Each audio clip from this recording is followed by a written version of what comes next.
I'm about to make the same mistake twice, ladies and gentlemen. Welcome back to the Millionth podcast. My name is not James, but you can call me Henry, and I am here with my co-host James and special guest for the Bond series, Tom.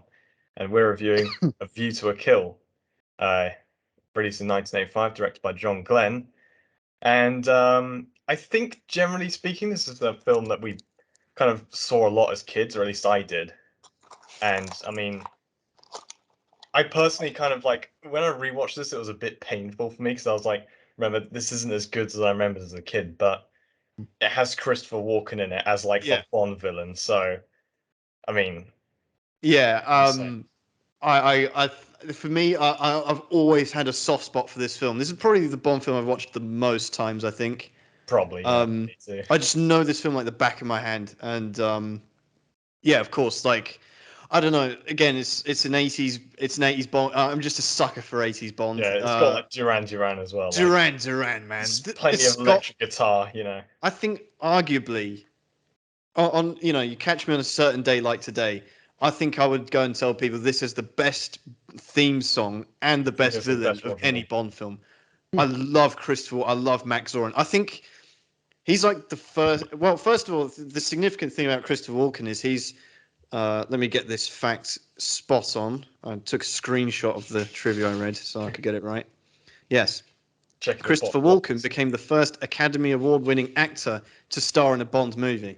Because we've seen many times Bond actors, actors that were in Bond films that went on to win Oscars. But in this case, is the first, and I think what Christopher Walken did was really significant because he took everything about Bond to another level single-handedly in a way. And I don't know if I'm putting a lot into that, but that's really what I believe. I think he changed Bond. After him, Bond actor, you get Sean Bean, Christopher Waltz, Mads Mikkelsen. For better or worse, they started attracting Halle Berry. They started attracting much bigger names to Bond films because of Christopher Walken in a way. So Sal. Yeah. I'm probably putting a lot into Christopher Walken there, but Well, what I do you? mean, you know, They got like am I? Grace Jones, which was a big name at the time. Yeah, as well. Grace Jones as well. I She mean, was she was more huge of back then. a. I mean, she was more of a singer at the time, but I didn't Yeah. even. I mean, this is a similar thing with George Lazenby. Like, she wasn't much. She wasn't, mainly known for being an actress, and I thought she was really good in this. Actually, I'm gonna give credit to Octopussy wherever humanly possible. So like, Yeah. actually, I give the celebrity credit to VJ from Octopussy because he was Oh a yeah, he tennis star. started. He was there So before yeah, everyone else. he did it before it was cool, and then what's his name? Christopher Walken made it cool, and then Yeah, everyone. yeah. VJ walked so Christopher Walken could run. Christopher Yeah, I Walken. don't know. Well, But man, I know Henry, you watched Deer you Hunter. watched The Deer Hunter in preparation for this. So, Yeah, this is like how's an your ultimate. how's your understanding of Christopher Walken improved? Like, what did that educate you a little bit? Well, I think this could be actually an alternate universe of Deer Hunter, where his experiences and amount of Russian roulette playing affected him. And well, I mean, it does say he's also a KGB agent. Maybe they found him in Mm, there in that place in good Vietnam point. and then hooked him up. And they were like, Oh yeah, well, yeah. you're clearly there's something wrong with you, so we're going to use you as an agent. So, um, I mean, am I right in this in like assuming we all, because I remember watching this a lot as like a kid, like Yeah, this is like the go-to Bond film to put on. yeah. Like we all did this, right? Yeah, this is the very first Bond film I remember watching actually. So Yeah. like, Same. Oh, and I really? was and I was too young. Like I was like, because I got like traumatized by some of the stuff in it, like the lift scene, especially when it goes on fire. And later, like I don't know, like Yeah, for this gave me a fear of viewers in the UK, there's like a yellow bell button in the lift which you're supposed to ring if you get stuck or something. And I, for some reason, thought if you hit that, the lift would like catch flames and stuff, and Yeah, it'll just give you a reason, so use everything from emergency button. that happens in the lift in this scene like is gonna happen if you do that. And then like this, I don't know, like it made a really like deep impression on me, this film, because like everyone, especially like Christopher Walken and Grace Jones, they have like such intense like hyperactive energy to them, Yeah, like, Mm, and mm. like for it's me ironic. for me it's like it's like almost like when I was really little, like it was like intimidating almost. It was like, wow, that's so crazy, blah blah blah. Yeah. And then like, but it's so like Yeah, it's like now it's literally you can't like not like look at it sort of thing. It's so like attention grabbing and so like they really breathe life into this film where yeah, otherwise, shame about the Bond actor though. yeah, So I was saying, man, watching this, I just like had to like digitally just like imagine in my head this is Timothy Dalton instead, you know? Because like, You two give like, I mean, the weird. I'm like, I think I'm a one-man army when it comes to this film because Roger Moore himself like has all but disowned this film. He didn't like this film. yeah. yeah, but It's the his thing is least as favorite well. Bond film. Everyone says like, yeah, but for some reason I just don't have a problem with him in Yeah, this but the film. thing Yeah, is, he does look everything old. about the film is good, but I think he's just lacking in it, and it's not. I don't. It's not probably not his fault, but even his one-liners, man, he like rattles off all these like quips and stuff, and it's just like none of them really hit for me. In a Like way, Christopher like, Walken is funnier in this film than him, and he Chris takes Walken up the is whole stage. amazing in this film. So It would good. do you be know? interesting to watch, like, say Timothy Dalton in this, but I don't think Roger Moore's bad enough for that to like really bother me. That's the thing. Because obviously I love Roger Moore, and I think he was what he was 57 in this film, so he was obviously really knocking on. It's funny actually reviewing this straight after Never seen back to that back again. with Never Say Never Again because that's also like the other one where like Bond is too old, which Yeah. is and Sean Connery's 52 in that film. But I mean they both look very old, like Yeah, too old. this. I mean, both these films just show the desperate need for someone who's younger. I Yeah. mean, Yeah. Do you know even Roger when they Moore cast actually got Timothy some Dalton, he cosmetic wasn't that young. surgery before this film? I didn't know that. Yeah, Yeah, he got did his because he wart got rid of the removed. mole. I think it wasn't just for cosmetic reasons, it's because they're worried it could be cancerous. But Oh, okay. um, Okay, yeah, that's yeah. they made his hair thicker or something. Like the problem is the fact that I mean in Octopussy, I mean you could tell he was obviously aging, but in this, it's like they're Mm. trying so hard to cover it up that it becomes more. Yeah, that's the thing. I think they just tried to cover up too much, but And they even like I they didn't even really have a sub problem in with them. they even sub in like his like Zoran's henchmen are like all like in their they could be like Yeah, old yeah, yeah, yeah, yeah, yeah. granddads, man. Like Yeah, that's true. it's like Zoran's probably the youngest person in his whole. Maybe he employs like people who are like unable to beat him in a fight. Possible. I do want to just before we get into the plot, really, the thing about Christopher Walken, which I mean, he's for me, like I said, probably the best Bond villain, and he really reinvented what it means to be Bond because he's like the first Bond villain that's like really psychotic. Um, He's probably the most like textbook psychopath in a Bond film. I think. I think yeah. it's a bit there's a bit more nuance to it than that. Yeah, I like to see that. So Mhm. like I think because in I think between Octopussy and this film, the villain's type does change a bit because I think for the older audience from the older times where like for them being mad was like shown in like more subtle Mm, ways yeah. like and like the whole like modern like psychopath thing who's just like out of control everywhere is like more shown in like Max Zorin here, like because you see differences with, for me, like as I said, Kamal Khan's like the opposite of Yes. Max Zorin. You get Yeah. him who like shows very very small signs, like smiling when he's about to hunt Bond down, and then He's very stuff like subtle that. with it. Yeah, And then exactly. like Max Zorin's just out of control. It's like, Well, uh, he's only out of control when no one else is really able to see because he has this like pretty like impenetrable mask, man. Like in public, like he Who's like Zorin? yeah because Yeah, yeah, yeah. yeah yeah, he's like I mean this But is he's a tactic fake. functioning psychopath. yeah this is how That's the thing. psychopaths kind of operates. Like the Yeah, fact that they're able to have this like image where they look like a completely normal person, but as soon as Yeah. as soon as they're looking through your like Wells location in City Hall, man, you're fucked. Yeah, that's right. Yeah. yeah, Um, he's like very. Yeah, he made a really another thing that really made a big impression with me when I was little was the bit where he shoots Mr. Howell and he's like, that means I'd have to Oh, be yeah. dead. And I Yeah. was and like, and I was just obviously this is the thing as well with Max Zorin. Of all the because there's obviously well, I love it. The Simpsons parody of James Bond, right? It's like yeah. a 1 minute segment, and you have and the villain in that one is called help me out Oh man. Hank No, Scorpio, yeah, right? Scorpio, that was it. And he's a direct parody of Max Zorin, Hmm. right? He's like, because he's like gunning down the people and like laughing as he does it. Yeah. Now, at least Hank Scorpio is killing like enemies, right? But Yeah. like Zoran's killing Just his own man innocent and people. laughing, and I think it's significant to me that like a parody of because parodies are ultimately like taking the piss out of almost the best, almost iconic Yeah. thing, like because People know they them. do the Goldfinger table and then they have this villain, and that villain is basically literally Hank Scorpio is literally basically as a parody of Max Zorin, but I think that's a testament to Christopher Walken because he does define what a Bond villain is for me anyway. Like I think he's just perfect in everything that he does. What I did want to mention, like I said before we get onto the plot, because we've gone into big conversation when my original point was when I read that he was. Do you know who they were originally going to choose before who they went to before Christopher Walken for this role? Is this gonna blow my mind, or is it Yes, just it like should, but I don't think it will for you Go on. specifically. David Bowie. oh Oh, yeah, I think this just kind of makes sense almost, like just the fact This that it's like kills me, man. The amount of roles that David Bowie didn't accept. He didn't yeah, accept this. He didn't accept. the Riddler was it? Sorry. Didn't they want him to be the Riddler when Jim Carrey did it? Yeah, or the Joker. He also could have been Neander Wallace in Blade Runner 2049, and unfortunately he died, so he didn't have a choice with that one. But oh man, like but maybe it's a good thing because it's almost better to imagine what David Bowie would have done rather than what actually ended up happening.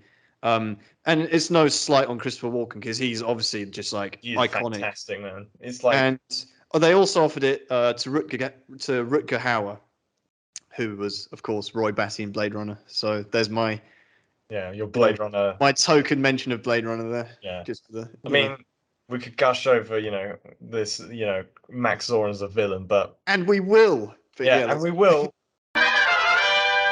Before we even get into the intro, you get the title placard. oh Anyone, yeah, the the disclaimer. name Zoran is not affiliated with anyone ever. We're not calling anyone psychopaths here because, for some reason they felt the need to say Oh, that. do you know the But reason for that? Either of I you? think there was a French there was like some other company It was a that was like, fashion company. Yeah, yeah, yeah, I yeah. forgot the details of it though. yeah, it's like I don't know, just to cover themselves from lawsuits. Because I mean, so with Yeah, Kevin McClory, they yeah. can't They got the deal with fingers it. burnt. Yeah, they learned. Yeah, I mean, but still, this opens up to at least like this is burned into my childhood memories, man. This intro, man. Like Mm. that red helicopter, just like in Oh, Siberia. the music. I want to say one thing about Yeah, this film. the music. This perhaps, along with On Her Majesty's Secret Service, has the best soundtrack of any Bond film, like overall. Mm, The soundtrack Mm. is awesome, man. it Like is fantastic. it's fucking phenomenal, man. You got a View to a Kill, the song, and then you've got like the Snowdrop kind of Yeah. like I do. Oh, it I gives me had, goosebumps just thinking about yeah, it, and the fact it's quite cold. But yeah, it yeah is really like, these are one of the song, and I think yeah, there's actually two iterations of it. There's Snowjob Mhm. and there's the Golden Gate Bridge Fight yeah edition, with which more is electric guitar. slightly different. And I really love both. Oh, Like it's it gives epic. me so much energy like Yeah, when I'm watching it. It's wake you up like in the morning. Unfortunately, we won't be ranking that particular score against the theme songs. Yeah, But if we did, I think that would be up there with On Her it would be Majesty's very Service. I much higher. honestly Yeah. think that it's so good. It's so epic. And for this scene as well. I like, Yeah. Bond's in Siberia in his, his white, Parker jacket, while Mhm. like all these Russians are going around, man. And he's like, oh well, he's like digging out like I don't know, it's a previous 00 agent or just someone who died in MI6, and like he gets like the locket out. It's like, oh fuck this family photo. We've got a microchip, right? Um, they got like some sad music that plays as well for that as Yeah. well. I think And what's funny with this. I've watched this film so many times, and it's the first time that I registered. I always thought that the opening sequence has nothing to do with the rest of the film, like Octopussy. oh, he But it's just the gets his first time microchip. yeah, honestly, when Gogol meets Zorin later, he actually explains that he references the beginning of this film, and it's the first time I realized it actually has anything to do with the rest of the plot. So, yeah. This is quite like, this film as well in general, but also for this intro, it's quite like simple as the way it just goes through. I yeah. mean, apart from a random change in tone, but No, do you know what the funny thing about that is? Like that's really jarring the first few times you watch it. But I've come to the point. I've come full circle now where I can't imagine the film without it. I actually quite. I the kind of intro, man. like. Yeah, I've accepted it. I've embraced it. Actually, I'm kind of like, yeah, this is okay now. I can't imagine the film without that now. If you're talking about what I'm thinking about, you're talking about. I am the snowboarding, I mean, like the Beach Boys in California. California, the Beach Boys, like a Beach Boys song while you're skiing, like. It made Yeah, me but he's not cringe a skiing. bit. He's snowboarding because snowboarding back then wasn't a big. This did a huge. This film, I don't know if you know this, but it did a massive thing for the snowboarding industry, like in general. Like it was a very niche just thing. it was this one thing that like. No, seriously, this. I know that was the case, but it's just funny to think, just like Roger Moore, like not snowboarding sales, went up after this. I do think like I always found this like Beach Boys thing a bit cheesy, but like Just the rest of the like intro is very good. Like it's like because you're going from snow this job this to little this little bit. It's like But then it goes back to fly, snow job, so it's okay. Just stay a snow job, man. Fly in the ointment, really, for me. You really think so? I don't know. Like, I think at some point YouTube will come to my way of thinking eventually in the future where you won't be able to see this. You won't be able to like actually try and sit there and imagine that sequence without that song. It just wouldn't be the same. Yeah, because you wouldn't, because of the song they did it in slow-mo and all this shit. But like, yeah, I don't mind it. I think it's not like egregious to the point where it's like like the slide whistle in The Man with the Golden Gun. It's just kind of like it's just silly. like it's like, all right, it's Roger Moore, so you get a pass. Yeah. It's kind of like, but I'm not happy about it. But it's like, I'll let it fly. But what about that chopper, man? The way he dispatches of it as well. Yeah, man. I love as well. Like this poor guy on a snowmobile, man. He hooks onto it, just leaves this guy hanging off a cliff, man. Well, like, do you want to know a really fun bit of trivia I read? That guy died. No, that guy. In amongst all the like gibberish he's spouting, he actually says the words Roger Moore. Oh, I didn't know that. Yeah. Yeah, he's broke. He's such a good, Russian agent. He breaks the fourth wall and identifies the man, exactly. actor. But anyway, you get like, I like as well. You got all this like stunt work, obviously, and then you just get like very occasional shots of Roger Moore's face just to remind you this is him. Yeah. Man, I know he's 007, man, but he looks like he's 700 in this film. Like, they filmed all of that in Iceland, but actually none of the like main crew. That was all the second unit doing it all in Iceland. For the main crew, I'm pretty sure those close-ups with Roger Moore were just done in like Pinewood Studios, man. You know probably. what I mean? I do love the way he dispatched. I've always remembered this man. So, the way it lights up inside. Oh, yeah, I love how it crashes and just burns. That's all you need to see as a kid, man. Just like a helicopter exploding. Like that's the best helicopter explosion ever, man. The one in From Russia with Love kind of sucked because it's like like you just see it on the ground explode. This, man, you get to see that like it crumples. They got a great sound effect for it, and then you see the explosion, man. That's the perfect. There are so many helicopter explosions in cinema, but I think that's one of the right up there. That's my favorite. I mean, I really like the stages it goes through as well. Like he fires the flare and like it goes all confused. It hits the ice at one point and then goes back up and then finally crashes into the ice wall and chance name drop. I had more or less memorized this, but I actually had forgotten about like I was like, what happens here again? Like there are still more Russians coming after him, and then you see like the little British flag open up. It's so funny, man. I love that. It's just like a little. I love that that's the thing about Roger Moore's Bond, man. It's like he's a patriot, and in The Spy Who Loved Me, you have the parachute. In Octopus, you have the hot air balloon. In this, you have the little submarine lid. You just drop it in there very nicely. The more subtle one, I think. I mean, it doesn't. It's not subtle at all though, because it's like this barren, white, snowy wasteland. Yeah, I know that. Just have this, like flag in comparison, pops up. Love it. It's the best thing ever, man. But then the problem is he goes down there to someone who's probably could be his granddaughter in there. Like he's like, it is quite funny. He's got obviously got caviar, but also vodka shaken not stirred, even though that doesn't affect vodka. and one microchip where he's he pulls a face which just makes things it's like the age guesser, man. To quote Rodney, like a bulldog chewing a wasp. Yeah, literally, it's just like But oh well, whatever, man. I mean, it's great. Come on, say the words, man. You forget about it as soon as the first beat of Duran Duran's View to a Kill hits, man. I like this, like, not just like the song. Obviously, song's great. The opening like credits is actually designed somewhat well because it's not just like in Octopussy, it was taking the piss. Like I think Yeah. like, with the fucking you literally have a pair of tits there with like Yeah, like okay. non-existent like covering. It's just like this is like yeah, you still have like No, you, but it's done in a stylized tasteful like way, it's very cool. tasteful way, very cool way. Yes, Apparently, yeah, you got these people with like neon like flames and shit, like and like the Yeah. hair. I assume they have like it's hair very dryers like fucking flying them around and shit. But it's very memorable. Like I think it's the coolest like openings, like very titles that you see. I I think agree. that's my Yeah. opinion. But so like, good. I like as well. They even do it with the guns as well. Like there's like yeah, someone at one point who's got like gun that looks like it's made out of ice, and also that and like ice statue they have like at some point, you know. And I But realize as well, they really love using these like Roger Moore silhouettes as well. Like been using them since The Spy Love Me, I yeah. swear. Like The they thing is with this song as well, I think what's so important as well, and they again, do the it two for the best theme. things about this film are Christopher Walken and the music, the soundtrack, but in particular Duran Duran, right?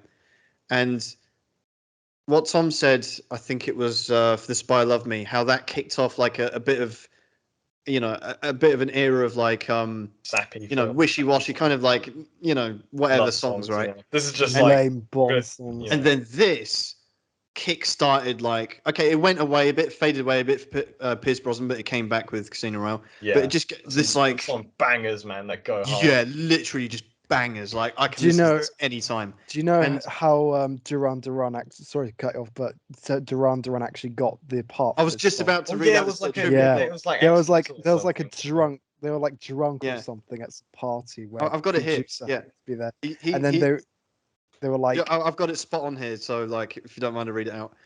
Mm. So Duran Duran was chosen to do the song after the bassist John Taylor, who was also a lifelong Bond fan, approached producer Albert Broccoli at a party and somewhat drunkenly asked, "When are you going to get someone decent to do one of your theme songs?" Damn, that's quite And a roast. Like I know, but how right was he? And like, how well has that aged? You know? yeah, I mean, you can you still had Live and imagine Let Die, by Paul McCartney. I mean, like Yeah, yeah, true. But I think this is much better than that. there was more of an I know, but exception. you still got like well, anyway, we've got some catalog of decent ones here.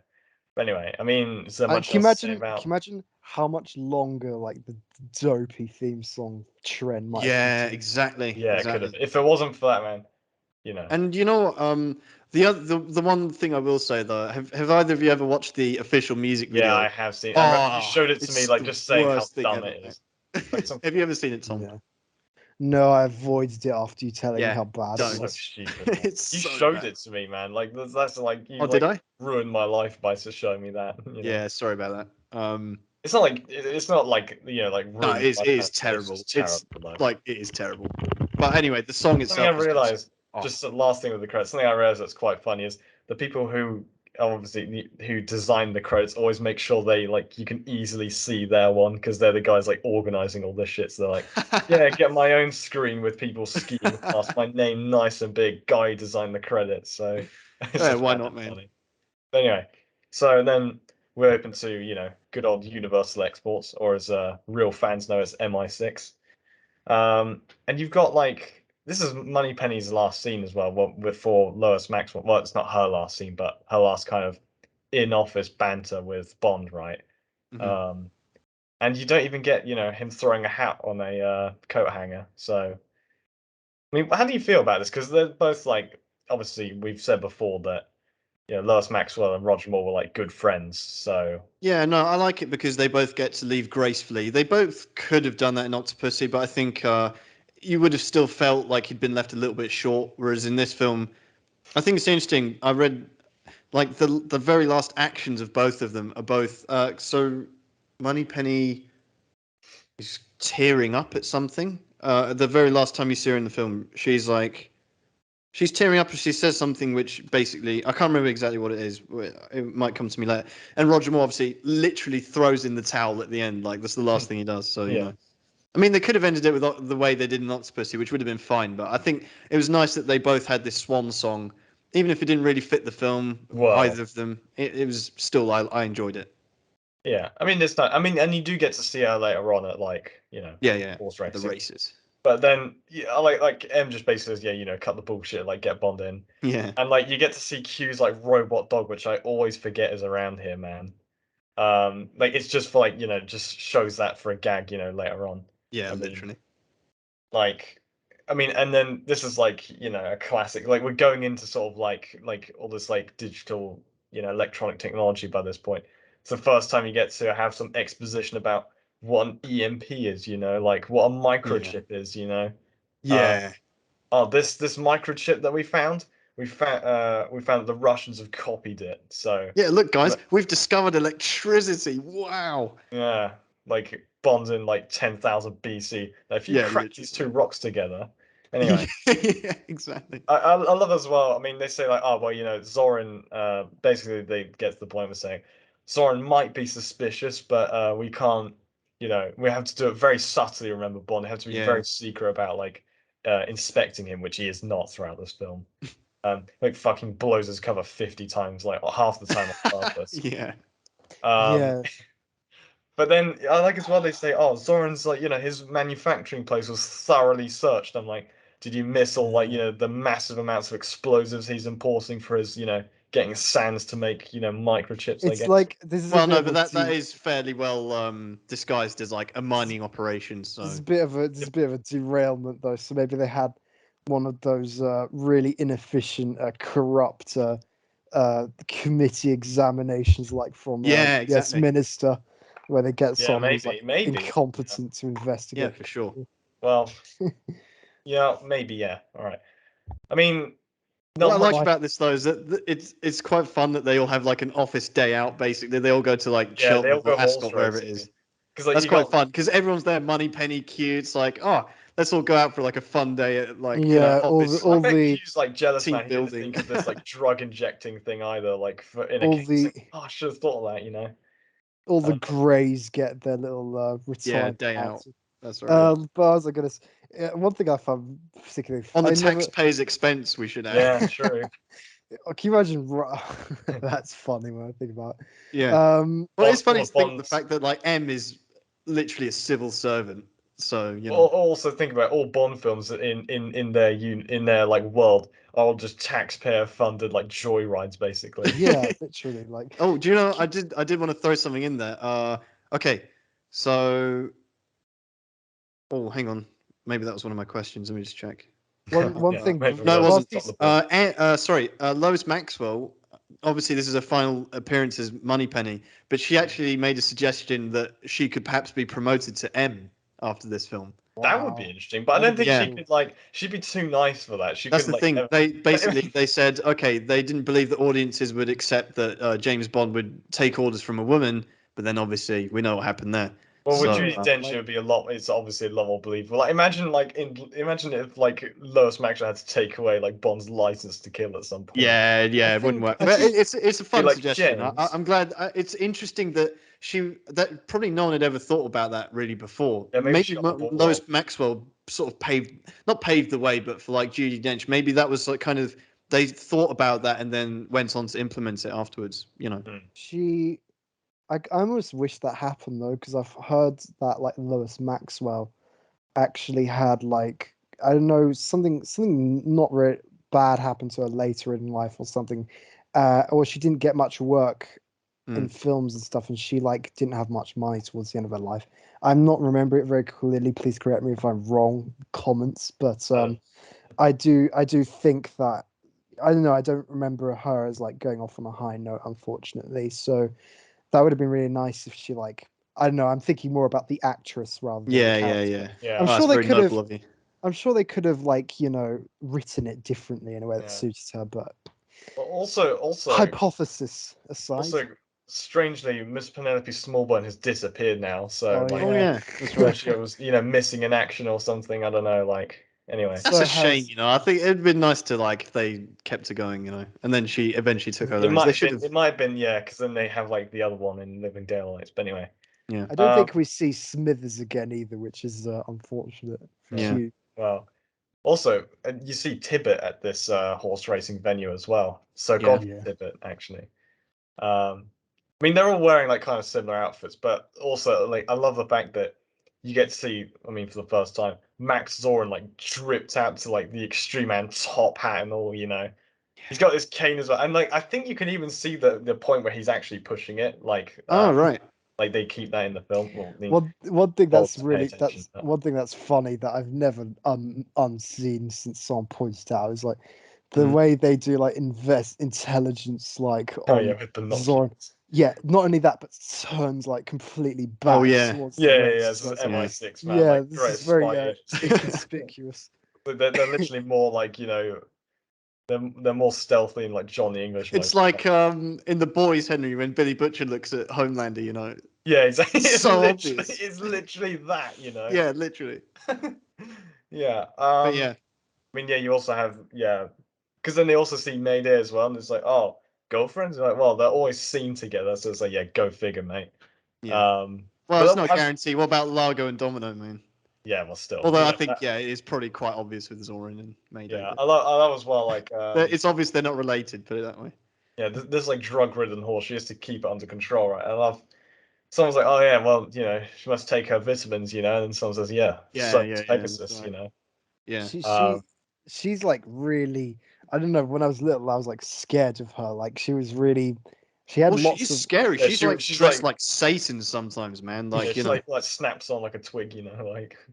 I think her character is so good though. Her and She Zorin, is it's great. just like they really struck gold with those two in the same film. Like, Mm. what a great leading pair of villains, man. Like, and the dichotomy between them. They have like a really complex relationship between the pair of them as well. It's like, Yeah, and it's it's so still interesting. you can definitely believe it as well. Like, Yeah, of course, 100%. they both have like this spark of like craziness, like in them. I mean, anyway, as well, like I was Yeah. just thinking about that.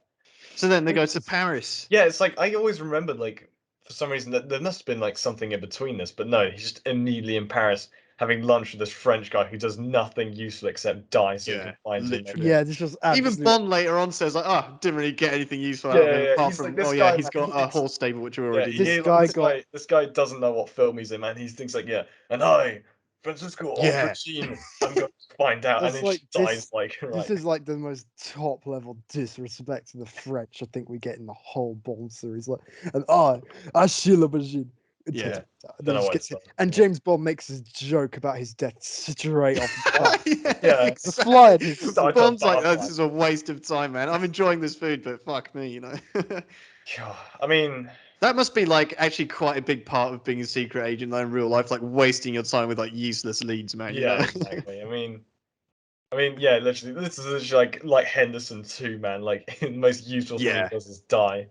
So, which leads to a chase up the Eiffel Tower, which I think is at least quite iconic. Oh yeah, You have man. that famous film mistake. Oh yeah, the lift goes up, red comes down yellow, like we all know. But then, um, like Did I you? always remember this like so well, like probably because I've seen it a million times as well. Like Yeah. Mayday, like really nearly like flips them off the thing with like I Yeah. don't know how she does like fishing lines him or something. I don't know. Like Yeah. That's flips him. a very weird, like unconventional way to trap. Yeah, it doesn't someone. look physically correct, does it? But yeah. Yeah, but it's Still just like cool. whatever. She like lassos him with it or something. But man, that stunt, like Yeah, wow. jump right off the And they did Eiffel it for Tower. real, you know, that's the thing.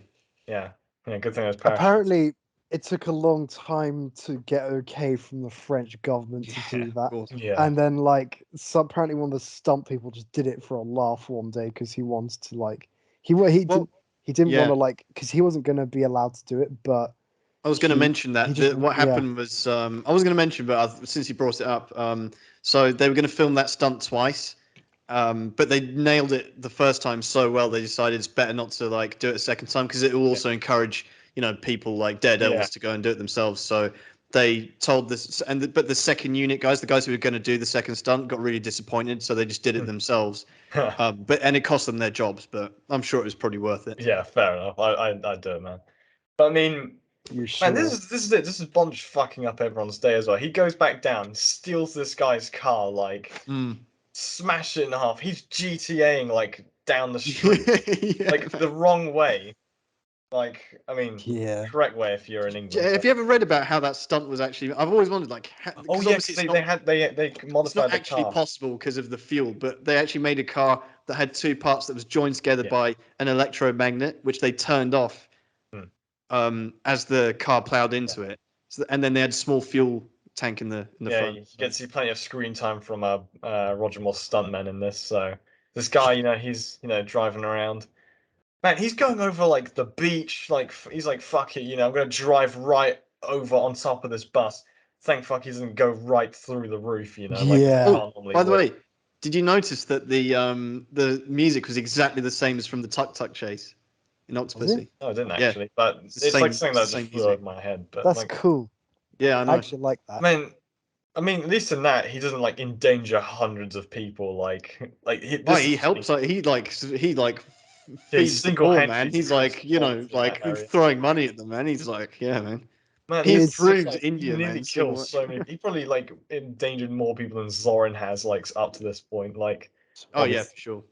But Yeah, then- well, I he like- really fucks up big time, man. Yeah, I know, he, And, like- and roasts him later as well, doesn't he? I So, love as well. Like Grace Jones being like Mayday lands like gracefully on the parachute on I top of the love boat. I love the little detail, Nice by the pun. way, with like the little Oh, that was actually not intended. the little detail of the really jazzy version of Vito Kill playing on this Oh, wedding yeah. party. or whatever. yeah, I Yeah. love I it when they love do things that. like that. Yeah, it's so good. Oh man, it is. I mean, to be it's fair, so it's kind done of so like. well as well.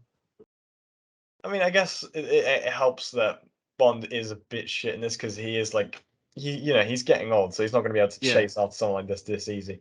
Man, he goes right through. Not only does he go right through, crashing the pie, fucking right onto the cake, man. Like like a knife through it, more or less. I know it's like Yeah. not very charitable, but I've like ever since becoming like teenager slash adult, I've never failed to notice how like clapped the bride looks.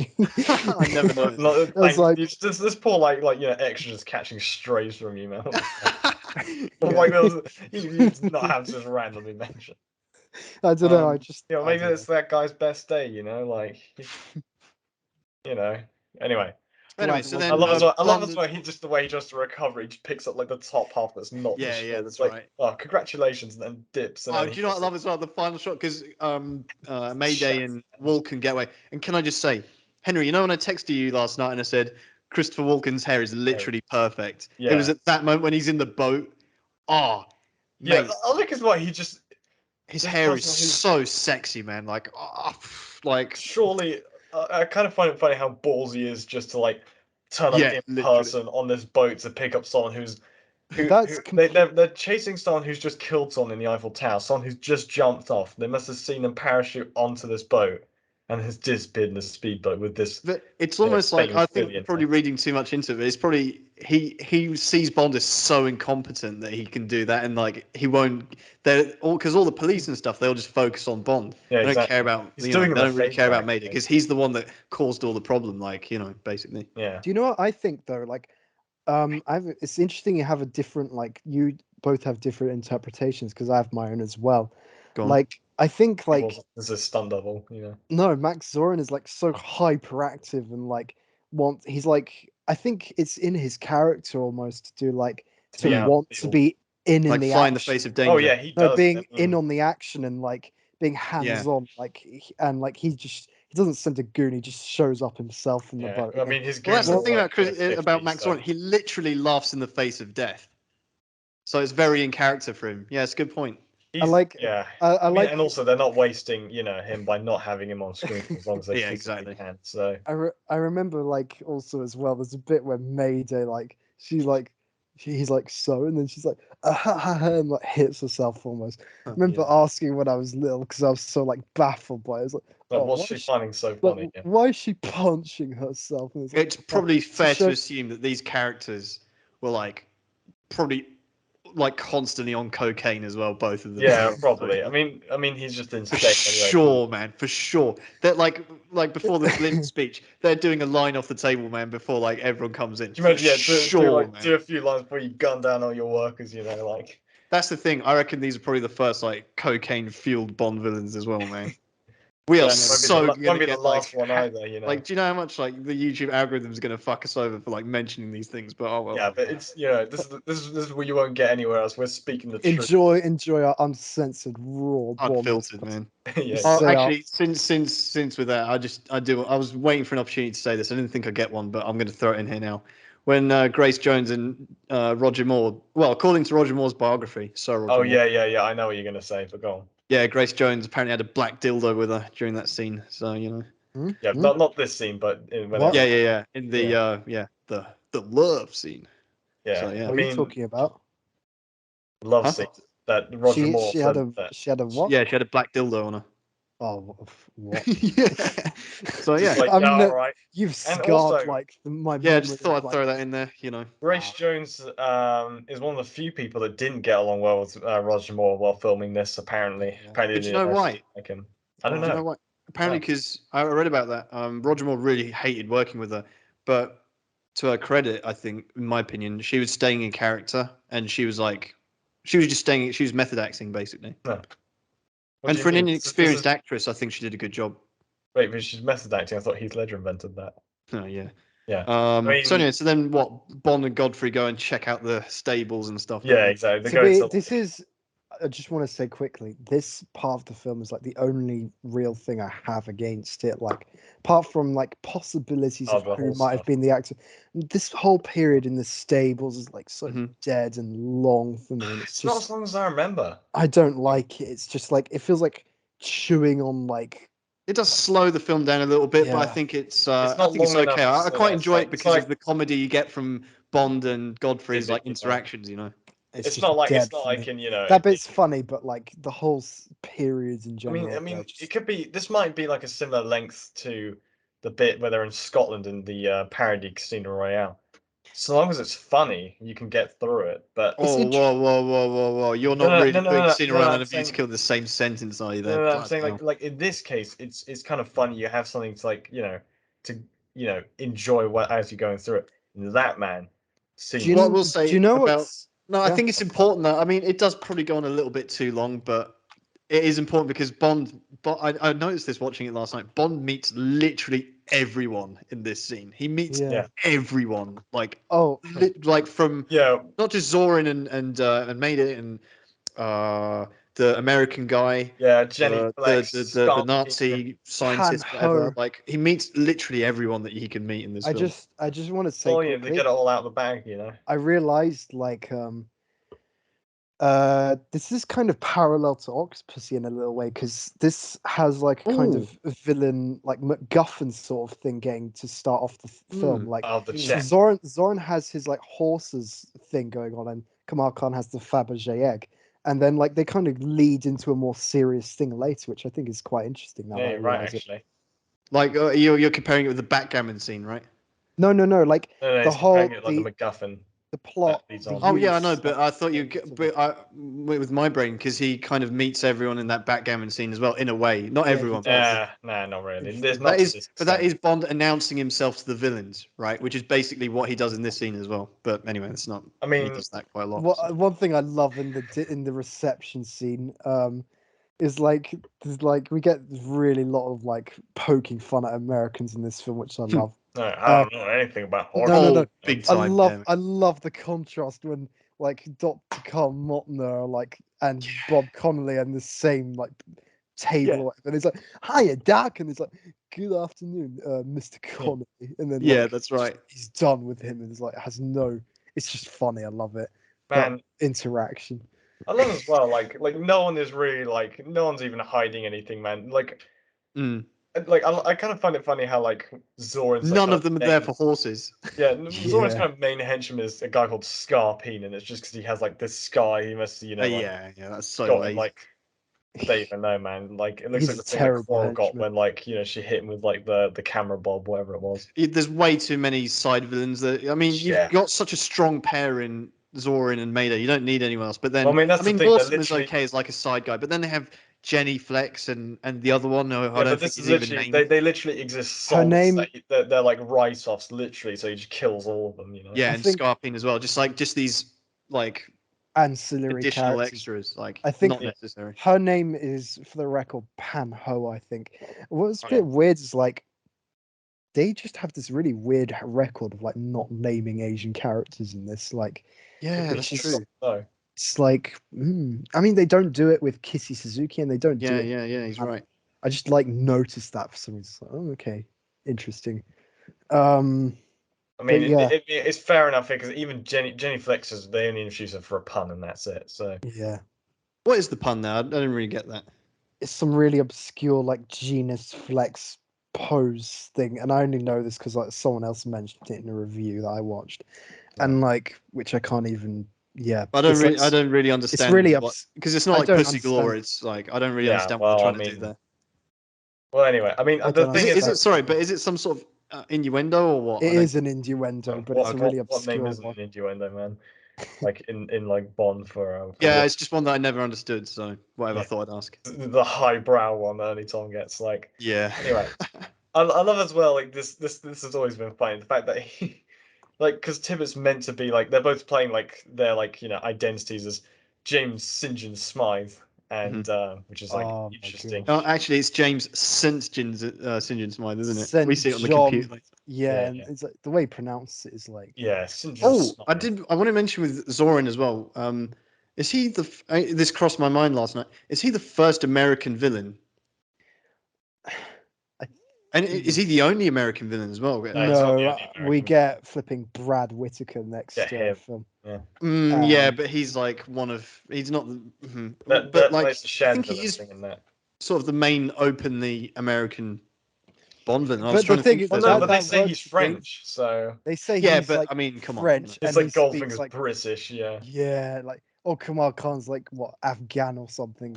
Well, you'd be surprised. Afghanistan has a very wide No, range. I can buy that, but like, I just don't understand. Yeah, no. I was just thinking like Max Zorin is basically the first American Bond villain, maybe the only one, apart from Brad. know. Yeah, But and we well, actually, no, digress. it's one of those. Okay, So never mind. like, I like he just like is like fucking with Tibbet, man. He's just like, oh yeah, carry all this luggage up the stairs. Yeah, Yeah, He's Roger just let Moore's me like help loving you. it. Takes the yes, umbrella. yeah, let me help you. Takes the umbrella. And he's just like roasting him for like, I mean, obviously for a And reason, but he's he like literally really. has the opportunity. Like Jenny offers him, like, oh yeah, we can get some valets, or whatever. Like, no, It's all right. he'll Tibbet take care of it. He literally puts the extra work on him, The man. Yeah, way like he's really yeah. milking this man. Like, Savage. I feel bad and for like, Tibbet because Yeah, I Tibbet's feel like this is like quite villainous from Bond, man. He's like deliberately like working this old man like to his like this guy's like very and passionate. he's a He's sir, doing it some like for he's his own Sir sadistic entertainment, man. You know, at that he's point. Sir Godfrey Tibbet as well. He doesn't have Exactly. to be yeah, he's doing been stuff. knighted, man.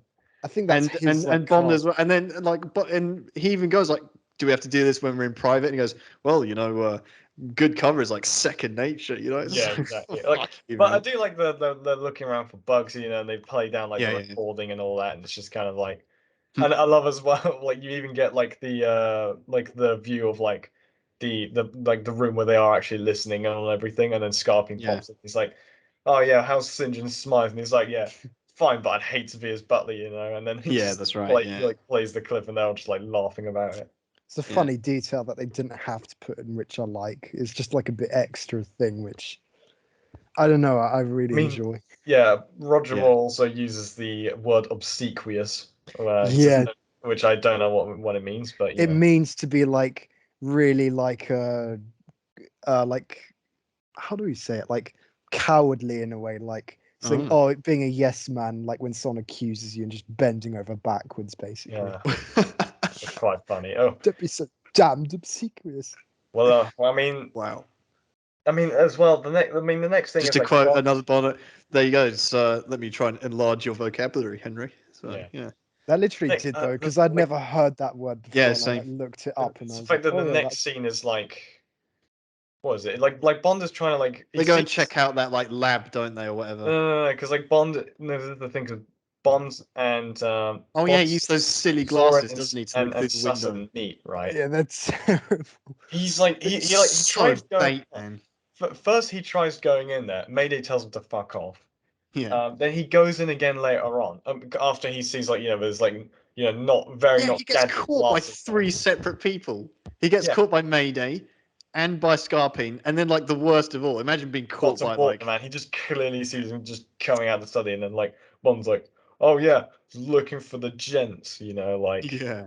a And joke. then like he gets away with it because Morton is senile, basically. He's like, oh, I'll show you. It's like, Yeah, that's Yeah, right. exactly. What man just can't like the And as monocle is well with like only gives him Scarpine, like it's like Bond is such a bad like secret agent because he's wearing these sunglasses, looking like away from the sunlight, and then as he turns into the sunlight to look at Scarpine, he takes the sunglasses off.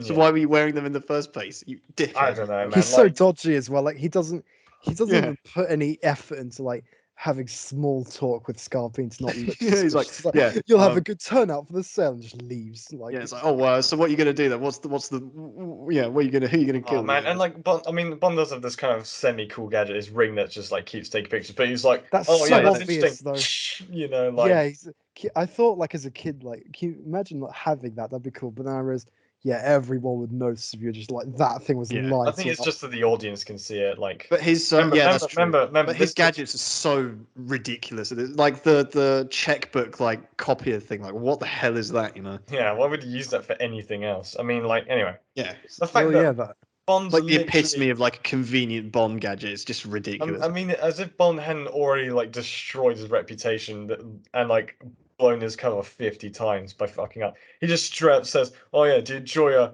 fly casting?" To, Yeah, that's right. to I Zoran, and never Zoran's got just this like, when I was younger. Zoran's just like, Yeah, But Zoran's great, man. He handles it He's so so good. well. He's so charming and disarming. But it's like he's clearly holding back, like, you know, yeah, like Yeah. he's you like can there, tell he's in his like, eyes he's like chill thinking everyone, about yeah. how he would slit everyone's throats at this party, you know, and stuff. Yeah. You know, like. But yeah. So then they find the lab, don't they? And Yeah, it's yeah, they like, find the lab, and I always find this weird because like they're gonna go, like Tippett's in the dark, and then Bond randomly like just like jumps just and scares him for no no, that's reason. a cool fake out. I like that. it's just dumb though. Like it's like what he did in Moonraker, Yeah, where like, he could have well given the guy a stroke though, man. So yeah, yeah, that's like, literally he trolls good head as well in like Moonraker for no reason. But anyway, yeah. Well, that was so then more they, understandable because he was like annoyed at her because he thought she Yeah, tried yeah. to This like, is like he's literally trying to send this guy to an early grave at this yeah, point. literally. I mean, pranking this yeah, I mean guy. they're lowering down into the ground at this point, so you know it's not fun. And like Bond again, he fucking fumbles putting back this like horse drug whatever it is. No, I 'Cause think to be fair, it's Godfrey that fumbles that. no, I'm pretty sure it's Bond. I think I know it's it doesn't Godfrey. matter. No, because Godfrey's checking the horse, saying this one's had surgery. And Wait, he's like, Tom, what do you think? Who was it? I think it was Godfrey. Uh, this is the I million really, dollar question.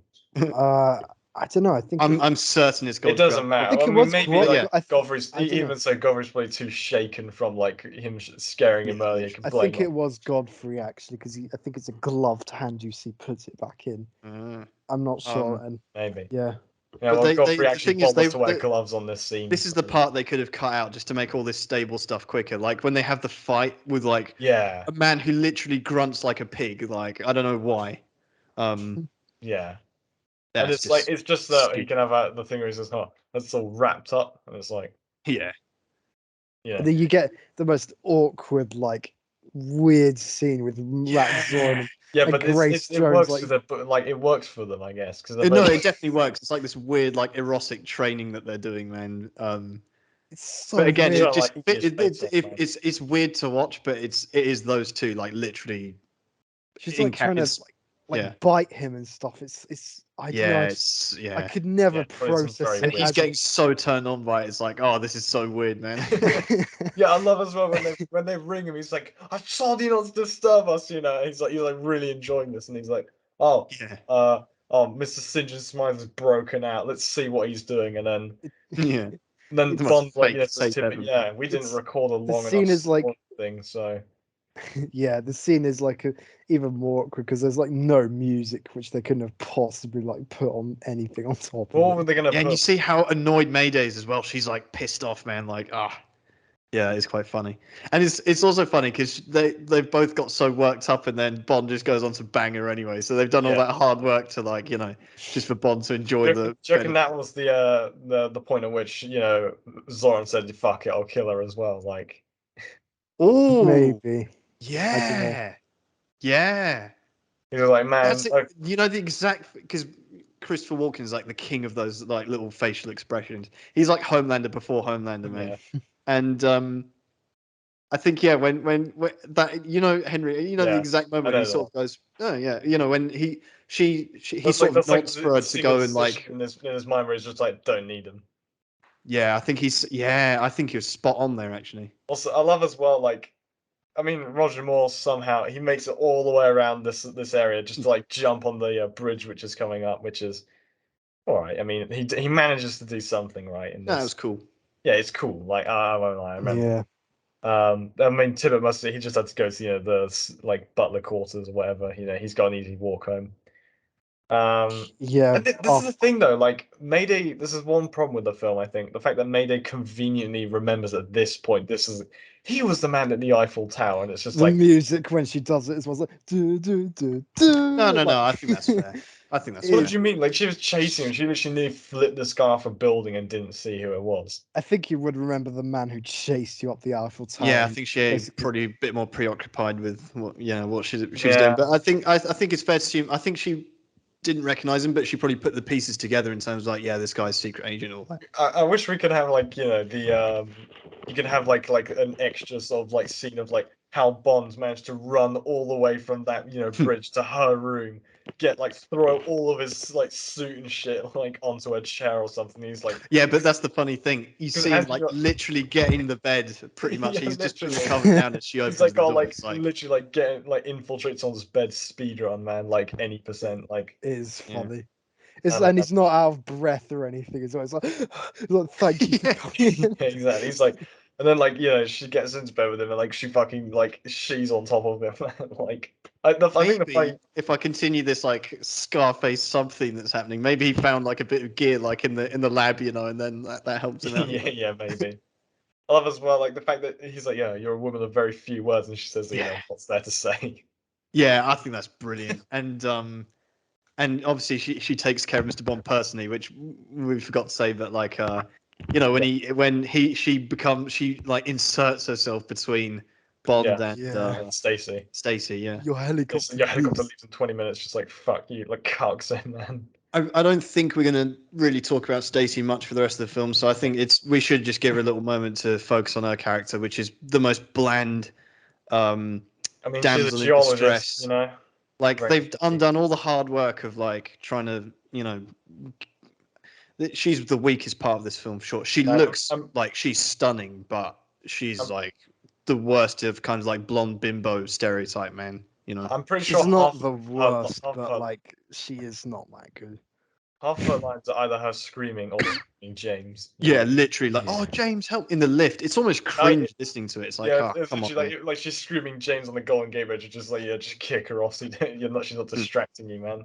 Yeah. But like, Yeah, she gives away their location when they're in the mine as well. She nearly falls down some holes. I mean, And then it's, like it's, yeah, everyone. but it's so dark as well, man. If you're about to fall down like what could be a bottomless pit in a mine, you'd be like, Yeah, but Problem I she's have- like, it's almost like Mary Goodnight all over again, man. It's true. almost that level of The like, problem I mean, I you talk about like her baiting herself out. Bond baits himself out so often. In this film. yeah. It's like not exactly. The only problem I have with her character is it's just so unbelievable. She's basically like an heiress, let's say, of some oil empire, and then Yeah, but she inherited it. She didn't build it. she did. Yeah, she inherited it. She grew up on a pillow, let's say, and Mhm. then like she somehow has all the wherewithal and personal resolve to like fight on the Golden Gate Bridge, and like she wouldn't. She totally. They try and give her a bit of personality when they give her the line, oh yeah, I'd sell everything and live in a tent before. And Yeah, it's just, sure you I'm would. not buying So it, man. you I'm would just not like, do no. that. She would totally like take the 5 million and go. Exactly. I don't know, man. And But, yeah, I mean, Anyway, who back wouldn't to in this. that I love position? like the exact next scene is just Zoran is enjoying himself on his computer, man. He's just like, oh, this is the best scene ever, it's man. so good. I love it It's because it's just like, indispensable, which is ironic because, well, according to the trivia, Christopher Walken does not own a cell phone to this day, so it's so funny though. he's a strictly PC gamer kind of guy, man. I love it because like he's like kind of like making Bond squirm as well because he obviously doesn't know Yeah. anything about horses for once. Yeah, that's right. Yeah, it does a little Stromberg. He's on like, him. oh, look, would you like? I think it's brilliant. Are you I interested like- in strength or stamina? But the thing is, it's not even like Stromberg. Like Max Zorin fully outwits Bond. He fully outwits him. He's like Bond a step is ahead of the fooled whole completely. film. Like even though Bond knows he's up to something, but he doesn't realize anything is going on in that office. But Max Zorin like literally plays him like a flick. He just goes, "Oh yeah, look at that horse. Look over there. Look at that camera." Front mug shot, side mug shot. Chin. Like. Man, and he's just like I love as well. He's like making up as if he's actually looking at some like statistic or something. And his expressions, his reactions, he's like fully reacting to everything as though it's a horse. It's brilliant. He's like I love it. It's like probably extremely dangerous, and he's like I like. He's like, is he really? That's quite funny. Zorin's the best, man. I like how Roger Moore though does try to like cover up for any possible blind spots in his knowledge. Yeah. But earlier on when he's like, yeah, because but other than that, he gets grilled very much. It's so good. As well, though. I love. He's so uncomfortable as well. Because it's not often you see Bond, especially Roger Moore, out of his depth, but he really is, and that's what I like about Zorin. I think it's really important for the dynamic there that like Zorin really has the upper hand on him. Yeah. I mean, as well, following on, literally, like, the next thing he does is, like, Bond says to Tibbet, oh, yeah, you need to dip to tell MI6, this shit. Yeah. Like, here's the check and so on. And, just say you're going out to get the car washed or something. And, man. So much pain. Yeah. He because he goes to the gate. He's like, oh, yeah. Just before we, like, can we just say how beautiful that Rolls Royce is? Yeah. Yeah. It's stunning. And I like that it's Sir Godfrey that gets to drive it. Like Roger Moore never actually drives it, does he? Sir Godfrey looks like a guy who drives a Rolls Royce. Exactly. Roger, Bond is an Aston Martin guy. It's funny that Roger Moore never drove an Aston Martin, but I think the Rolls Royce is just like, it's just the pinnacle of sophistication, isn't it? And it's great that we get to see one in this. But anyway, yeah. I mean, yeah, because like he goes out to check the gate, and then Mayday's like disappeared, and I don't know how he doesn't notice that she's in the back, but that scared me so much as a child. Like I just like the music as well. Stop. Yeah, going into that car. They make a car wash like scary, the murder man. Yeah. Patrick. Why is it Patrick Bateman? But like, what's his? I forgot. No, Godfrey. He's Max Zorin. Yeah, literally. He was Patrick Bateman before Patrick Bateman. So like, I think Godfrey Tibbet was like maybe happy to get killed after Bond was abusing him so much. No, I feel sorry, but he was just about to like, okay, he's making all of his retirement plans. He's like, yeah, I'm just gonna like, do fishing for the rest of my life, whatever. Yeah, I'm gonna secure some like money for my, my wife and kids, Yeah, that's right. Grandkids, probably. Yeah. Enjoy his golden? Are they called golden or grey years? I don't know, but like Twilight. We can say. Twilight, something like that. But yeah, it's sad. To be fair, after that like grisly murder man, it is still you get another great scene with like Zorin and Bond like horse racing. Can I just say, I was watching it last night thinking, how hard must that have been to film? With the horses and that must have been extremely difficult because you never see like something like that in a film, like horse racing. I mean, you see a horse race, but you never see like a fight. Or that's like really impressive. Like, and that's probably quite easy to make it look bad, but they did a really good job of that. Like the horses involved in that, like that's like really very impressive. I wonder though, like about this scene, like what was Zorin's like point with this? Was it just like I don't know, humiliate Bond for no reason, and also to make it look like he's like nicking a horse. So even if Oh yeah. Yeah. He was probably he's selling this for like he's selling horses for like millions, man. I feel so bad for serious theft, I feel so bad for the people who actually. I mean, it's quite funny at the same time because he mugs off the people who are like trying to buy like the brother or something of that horse that's winning. Yeah, Pegasus, and like those people are going to get scammed so badly because they think like it's some sort of natural ability. Yeah. That's it's just Zorin's his grinds, just one of his grinds he's on. Actually, this is making me think of now. I know neither of you've seen Peaky Blinders, but Tommy Shelby, he's like his whole. Like one of the few pleasures he has in life is with his horses and his horse racing. Like, and he like rigs races all the time and stuff. That's like his thing. But yeah, maybe that was like somewhat inspired by Zorin. Maybe not, but yeah. I don't know. But I love in this race as well. Like Bond probably thought it was just going to be him and Zorin. And you got like all these people. Yeah, all these like really obvious like goons, man. They're all like disfigured and stuff. They have to have like some little scar somewhere or like something like a really broken nose or something. Yeah. Love how It's like just like the old like definition of just like a group of thugs, man. You know, It's like, so funny though, yeah. because like this implies that Zoran like he employs people who are just willing to like lose and get destroyed by this course just to make him look good, yeah, and big also to time. like beat up the guy who's like with him, and the fact that Soren just like so blatantly cheats in this and he doesn't care. It's like so Yeah, funny, exactly. man. Why And would like he? Bond somehow manages. Do you know what I want to mention before I forget as well? Yeah. What like hurts me in this film is like I've said, man, Zoran's hair is like the best hair in the world, man. Hmm. And it annoys me how often it's covered by stupid helmets. Yeah, Like or hats. he's wearing it like okay, you need it when he's horse racing, but later on when he talks to Bond, he's still wearing the helmet. I don't want to see that ugly helmet on him. Yeah, And exactly. also at the end in the mines and stuff, he's wearing a stupid helmet as well. Well, that well, annoys me James, so. it's a hard hat area. You have to care about worker safety before you gun them down. Yeah, Anyway, yeah. I mean, Then Mayday pushes the car into the lake, the Rolls Royce. yeah, exactly. And I love us, yeah, because he like, yeah, he gets Bond to like, I mean, he rigs the horse to like, go crazy off somewhere else. He's like, guess we have to chase him, and this is good as well because, like you see the Rolls driving past, and obviously Tibbet's dead, but he doesn't, and he like Yeah. credits to like Bond man. He managed to grab onto this moving car as well, like just by like the open window. And he's like, Well, oh he shit. has experience from catching up to and successfully jumping off a horse onto a moving plane in that. Yeah. So Yeah, true.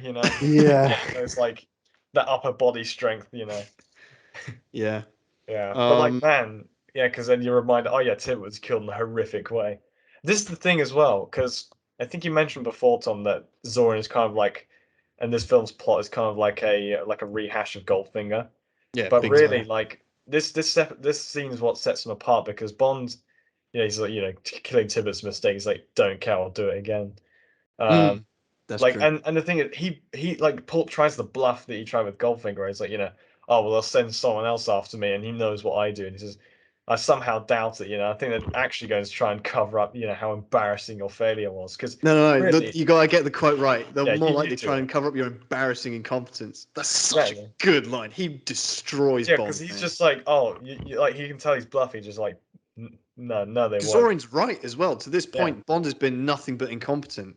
Yeah, Really. he's really just like, yeah, because like M literally to bail him out of probably like French custody earlier. So I mean, so he's just like, yeah, and then like they knock him out, and put him in the car. They tried to. This is at least ingenious, I think, at least, which didn't require some very oddly specific gadget. I Because when like they sync yeah. the roles, yeah.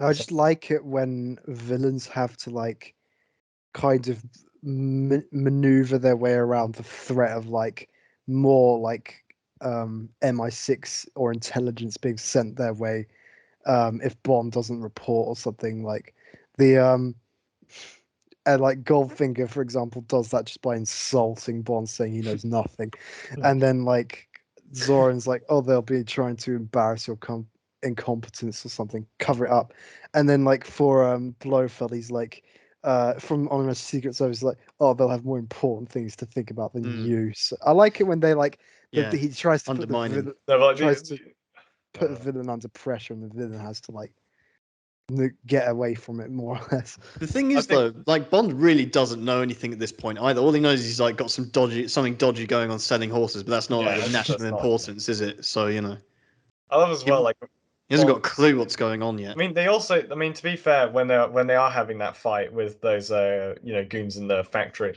he just realized he's got a massive supply of like microchips he's putting out when there's already like way too many in the world, like an oversupply. So he's like, this is suspicious, but that's all he knows. I mean, I like the way that he survives being drowned underwater by like using the air and the tire. I don't know if it's possible though. It's I not. don't know. Yeah. They did an episode of MythBusters on that. They tried to they did a Bond special where they tried to see if that's possible, and it wasn't. So yeah. Well, Zoran would have killed him then. I mean, yeah. I mean, Anyway, then they did, but then so then what? Well, after the Goggle they had the meets KGB Zorin meeting, after right? that. Yeah, Yeah. it's just so random. Yeah. That's probably the weakest part. I don't buy that Max Zorin's like KGB. It's kind of like Yeah, it's such a random part. It's just to tie it in with Siberia. It's just these like, It's yeah, just they one. should you know, have deleted this you scene. guys This are should have been a shit, man. deleted You know, scene, you man. couldn't Get rid of kill this. Bond when you had like. I mean, it doesn't really amount to much either because then like Exactly, it Goggles amounts to are nothing. off. They should have literally just deleted this scene because not only for that reason it's just irrelevant, but the very it just cuts instantly into one of the best scenes of the film, which is really important. But before we get there, I was wondering if you'd like to play a little game of License to Quiz. I want to play a game. What are the scores at the moment? I never keep track. I think I it's swear it's 3-2 to It's me. 3-2. 2-2 or 3-2, isn't it? 3-2 to Henry. Okay. I should write that down Yeah, somewhere. Tom will never forget.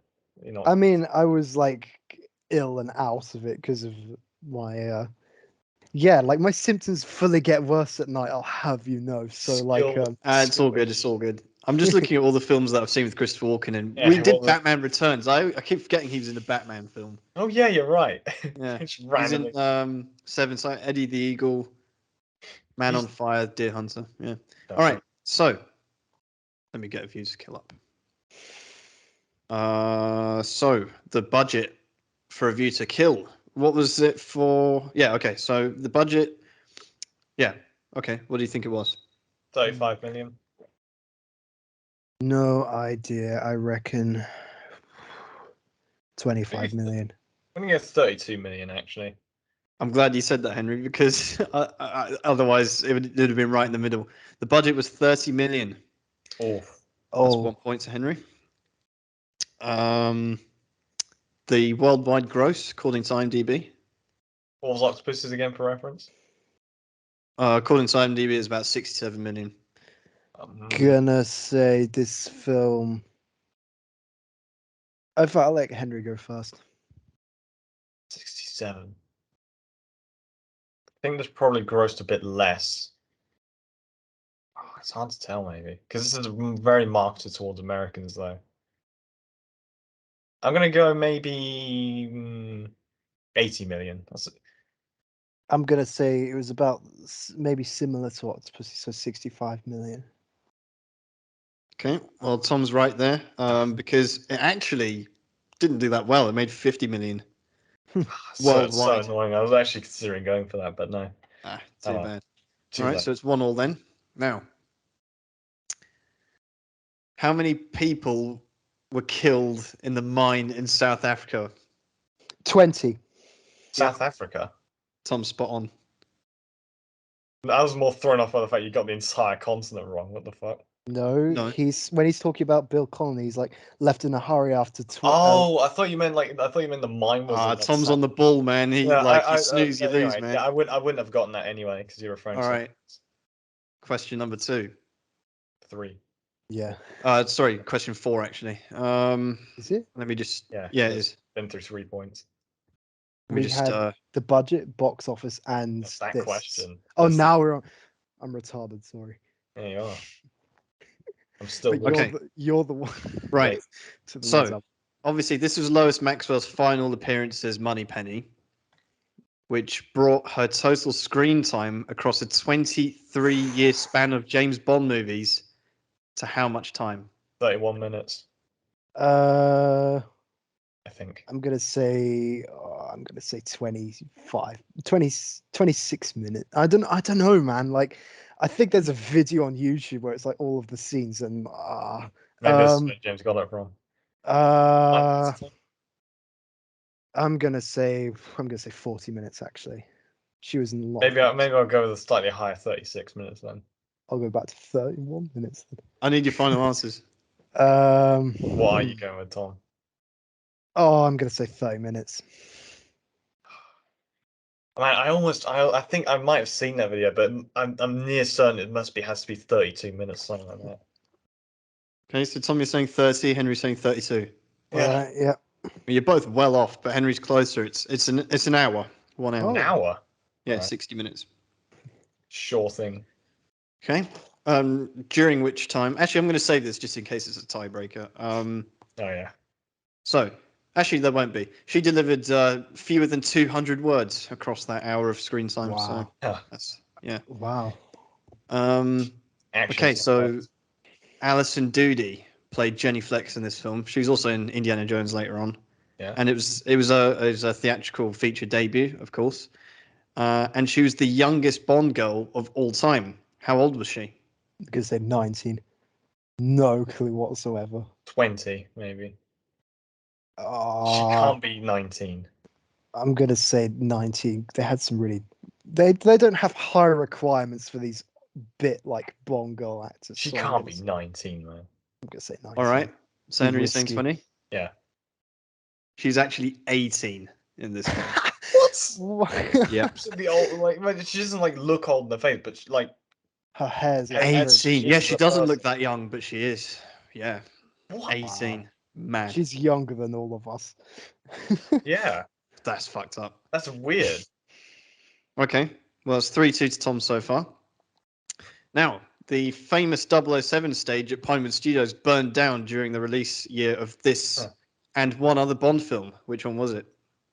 Oh, Ooh. is it a previous Bond film or a future Bond film? Can we at least know? You've got a guess. What could they have possibly done that burnt down the studio? I think it wasn't it. Pretty a lot of things. I don't Yeah. know actually. I think in this film it was another film that caused it actually to burn down. It was the name escapes me now. It was another film that got this Now burnt maybe down. is it License to Kill then? I'm gonna say Diamonds Are Forever because I know some explosives went off that weren't meant to, but I don't know if that blew anything up. Are you able to do it by who's got the closer film? Yeah. Yeah, I'll do Diamonds Are Forever. I really don't License to know Kill. though. Okay, well then in that case, Henry, because it actually happened during Casino Royale in 2006. What? And I know it had to be that because the 007 stage didn't exist when they were making Diamonds Are Forever. So Yeah. There. Okay. I mean, it So actually now could it's have been one of the other. 3-3. It's 3-3. Aw. So this is going to be an interesting final question now. By the way, the 007 stage was renamed to the Albert Broccoli stage. The Albert Broccoli 007 stage after that. So yeah. So final question. We have a former Bond actress who made a cameo as an extra. Oh, No, that's- that's a I think I Well, heard Henry say that first. what? No, I Look, demand. we can do VAR if you really want, but Well, we'll do VAR then, and I'll announce the winner next week because that's going to take a bit of time. So yeah, it just gives you another reason to tune in for the Living Daylights. So all right, well, there's a bit of a it's just cliffhanger. another one. Yeah. Yeah. Back to the film Um, though. So yeah. great. Okay. Like, Oh, the blimp speech, man! Wow. this is literally like balloon like pitch meeting, man. Like this is like Goldfinger's one, but like even. But with a twist, and it's like, It's so good. unfortunately, I can't remember the first time I watched this film, but it still gets me every time. It's just like, oh, that was all happening in a blimp. Like that's my literally, favorite thing. Like Max Zorin is not only just such like a standout villain, like for all the and like defining his villain. vehicle, man. His vehicle of choice is a blimp. Like who does that, man? Yeah, exactly. Amazing. Like Amazing. I love as well like the fact that like I mean I wrote for my notes just like I just named this thing the blimp pitch and I just wrote just based because I remember the whole thing. Like I just wrote blimp speech. Yeah, man. Yeah. I think It's brilliant. one interesting fact from this, one minor Bond actor's tenure comes to an end with A View to a Kill after being in 3 Bond films, and that's the Asian businessman who stands up and is like plus half of our net income, Yeah. and then he gets like What else was he dropped. in? He was in Doctor No as the guy who was sat next to Doctor No during the control room scene. wow. And How do you know this? He was the opening and closing crater guy in You Only Live Twice. No way. Yeah. Where do you find this from, man? That's amazing. I'm just good. Tom's just that guy, man. Yeah. So Wow. Or yeah, maybe he and just keeps I getting love Asian people mixed up because he's a That's racist. great trivia, man. I love how like so weird.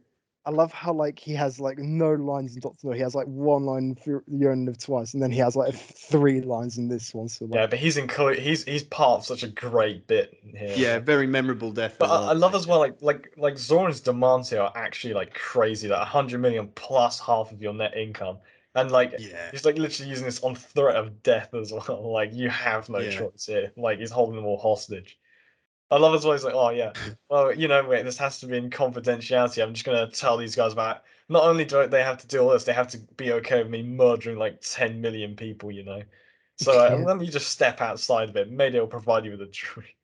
Oh, it's brilliant. Like It's Grace Jones' so good, outfit. man. Grace Jones' outfit as well. Like, And then when she comes back in, he's like, "So, does anyone else want to drop out?" It's yeah, oh, because like phenomenal. she's like, I like as well the fact that he has this built into the blimp, which implies that he used it enough. Yeah, He, like for the sure, stairs man. turn to a slide, and this guy just flies out, man. Yeah. Pretty cool way to die, actually. If it wasn't so scary, you'd be like, "Oh, wow, Yeah. it's fun."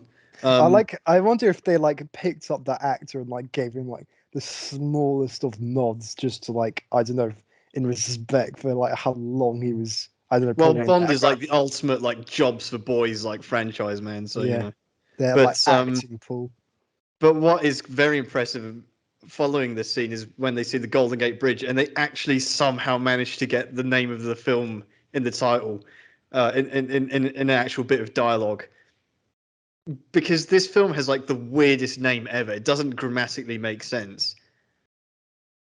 And they still manage to deliver it, and they split it between them, Mayday and Max Zorin, It's so and they bad. just make though. it work somehow. I don't know Nah, why. this is terrible. We even made fun of this as kids, man. That's how bad it is. I know, but I mean, you can't say. I mean, Timothy Dalton's one is like bad, but this is also like similar levels of bad. It's just like no. They make it work because it's those two specifically delivering it, and it doesn't make sense. But it doesn't. It almost doesn't have to because it's them two. They're just like, yeah, man. I'll never accept this. This is just stupid. It's not like, yeah. But It's the not title of stupid. the It's film just is stupid anyway. I don't know, like it doesn't make sense. And actually, it was taken from one of Ian Fleming's short stories, which was called "From a View to a Kill," and then yeah. they just dropped the "from." So I don't know what the Oh, this thinking looks was there. like But a great place from even though it's which. a weird title, it's a cool Yeah, title though, isn't it? Like "A View to a Kill." Like what does it mean? Doesn't matter. It sounds yeah, it cool. just sounds cool. Yeah. Anyway, I Do you know, mean, actually, I have just one more bit of trivia about that particular moment. Oh, yeah. And I looked it up just now so I could Christopher verify Walken was blimp certified. He the can fly. accuracy of it. Mhm. But let me just scroll down. Yeah, so basically there was a mistranslation or something. Yeah, in the Finnish translation of this film, there was God, you got the most obscure facts going, man. Yeah, go on. yeah, they actually had they mistranslated something, and the line in Finnish came out as one of you to a kill Tokyo or something like that. So Wow. that happened. That was a thing, and yeah, No, it's not as bad as in Doctor No when the Japanese like department thought it meant we don't want doctors. But Wow. I don't know. Now, I think we after this blimp speech, which is such a high point, I think this is where I the mean, film this really is begins actual to spy sag. work, though. Sorry? I mean, this is actual spy work. Where they? Oh, yeah, of course. I just remembered because oh because No, you I have think the like whole film Chuck as sags like like after this up until the end, the climax sort of because after yeah, this we have like they go and check out the oil pump station, which is yeah. so I mean, like you get the thing is you get like a massive chunk of exposition from Chuck Lee, CIA yeah. man. Oh no, yeah, but Huge that's like amount. I got another fact actually. I just remembered about the blimp. Another So like basically for all the at one screening in Singapore. for all the far for all the faraway shots of it, they actually used a Fujita company blimp, like the camera company. I don't know. It was a big thing in the Okay. 80s. That company, Fujita, and Mhm. like I don't know if it was like an advertising thing where they had blimps go around for companies, Oh but yeah. they used a smaller like model for Zoran's one, obviously, and like but for all the faraway shots, it's actually a Fujita one. So I thought that was pretty cool. And you can actually see it on the side slightly when it's in closer shot, but I'm Gotta say looking. as well. I'm literally looking at it here. Like this, like even the logo, like Zoran Industries, is such a yeah. coolly designed blimp. It's well, I mean, even his name Zorin, like what a cool name, man. What But yeah, Yeah, after this, it's like the film really begins to sag because you have like they check out this oil pump station, and Yeah. I mean, it's cool because you You get see a again great like how bit. psychotic Max Zorin is. He's like, I make love it it though, work 'cause full power, and if it doesn't work, I'm holding you responsible. And then he this chucks is the the other same guy down like, this is the same yeah, because this is the same KGB agent who was like roasting him earlier. So he just gets to get this guy killed. I mean, oh, was it? I never noticed that. Mm-mm. yeah. I only noticed that Well, on this viewing. the best I bit never I think noticed is that. Huh. the fact that he's like plants the bomb. They find that he's planted, and he's like, "I'm gonna make you defuse this, and then I'm gonna chuck you into Yeah. like basically a human grinder, man." Do you know I what don't pisses know. me off about this scene though? It really like it's just typical like cheesy sort of Bond. This is my criticism where I go like, okay, you've got two KGB agents there. There's one like ugly guy, whatever, and then there's one like beautiful like Fiona Fullerton woman, yeah. And Yeah, but isn't it the two convenient others- that the one who bites it is like the ugly guy, whatever, Oh, and then like yeah. the one who gets away and meets Bond is like the hot one. It would never be the other way around, would it? Got an interesting Well, piece of trivia about that agent actually though. Yeah, I know what Do you're gonna you? say. Yeah, Uh, she was meant to be Anya Amasova, which Yeah. Bond like Mm. runs into that would have again. been interesting. I She had wish a that bus- happened. That'd have been Why great. didn't they do it though? I think she had a busy filming schedule and couldn't take it. So That would have been good. It would have Oh, made that'd this have been better. amazing. I'd have loved Yeah. that, but too It would bad. have been. Yeah, And you then see all the- of this just for the climax of like Gogol listening to some. I just hate that scene, man. It's just. Yeah, I wish they'd cut this from the film as well. Completely, it's yeah. just But ridiculous. it's the one thing I also noticed the fact that like that guy's a grisly death, but when you cut back to it, like both Zoran and Mayday are like they've been watching this guy get shot at the whole time, and then they look back. Yeah. Like they just had to stay to watch all of it, you know. I don't think they could. Oh, they from love that it. They're point of probably like view. hoping some guts would fly up on their face and shit. Like oh yeah, I mean, so good. yeah, literally all that happens between now and then is like, oh yeah, so like the Oh, yeah. he tricks the Russian spy into like he switches the tapes because she actually like bails on him to be like, oh yeah, I found this to Gogol, and she puts it in. Yeah. It's like, oh, he switched it with some like music they were listening to. So and it's Surprised funny because Gogol does like 10,000 takes. surprised Yeah. like the Russian agent who got killed did not just blow it up when he was told to like take Yeah, out. man. Just It's like, jihadi it, man. Why not? what else are you gonna do? You think he's gonna leave you alive if you like? I don't know. Yeah, I'd have just taken him with me. Yeah, why not, man? Yeah, that's what I was thinking. But it's I don't know. It's like I don't know. Maybe it's just the intimidation, fear factor of Zoran. I don't know. Don't know. Anyway, maybe. But then, yeah, now you get like, and now that you get really, this film just completely like grinds to a yeah, halt with like he just Stacy in a stalks mansion. Stacey And it's home. like so boring, man. And Yeah, Bond so doesn't even get basically, laid. It's yeah, like, what's the point? yeah. Hmm. So yeah, Yeah. I think we could just He went to Mr. skip all Halpert, of that, really, to be London honest. Financial Times journalist James Stock. Yeah, they do unless he go missed and I think the film just picks up when they go to the city hall again. Now you know what's funny with this? Like Bond calls like Zoran, "You're a psychopath." The way he says it, it's like I think, and it's what Tom said earlier. It really indicates like how kind of new that was for like the public kind of thing, like this whole like psychopath like thing, because Oh yeah, the way Roger Moore says it, it feels like, oh, you're a psychopath. It's like, well, and that's so normal. That not normal now, but you got American Psycho. you've It's heard like it it's been very 100 times. normalized compared to back then. That must have really had an impact. Like when Sean Connery says to Doctor No, oh yeah, you should go in a mental asylum.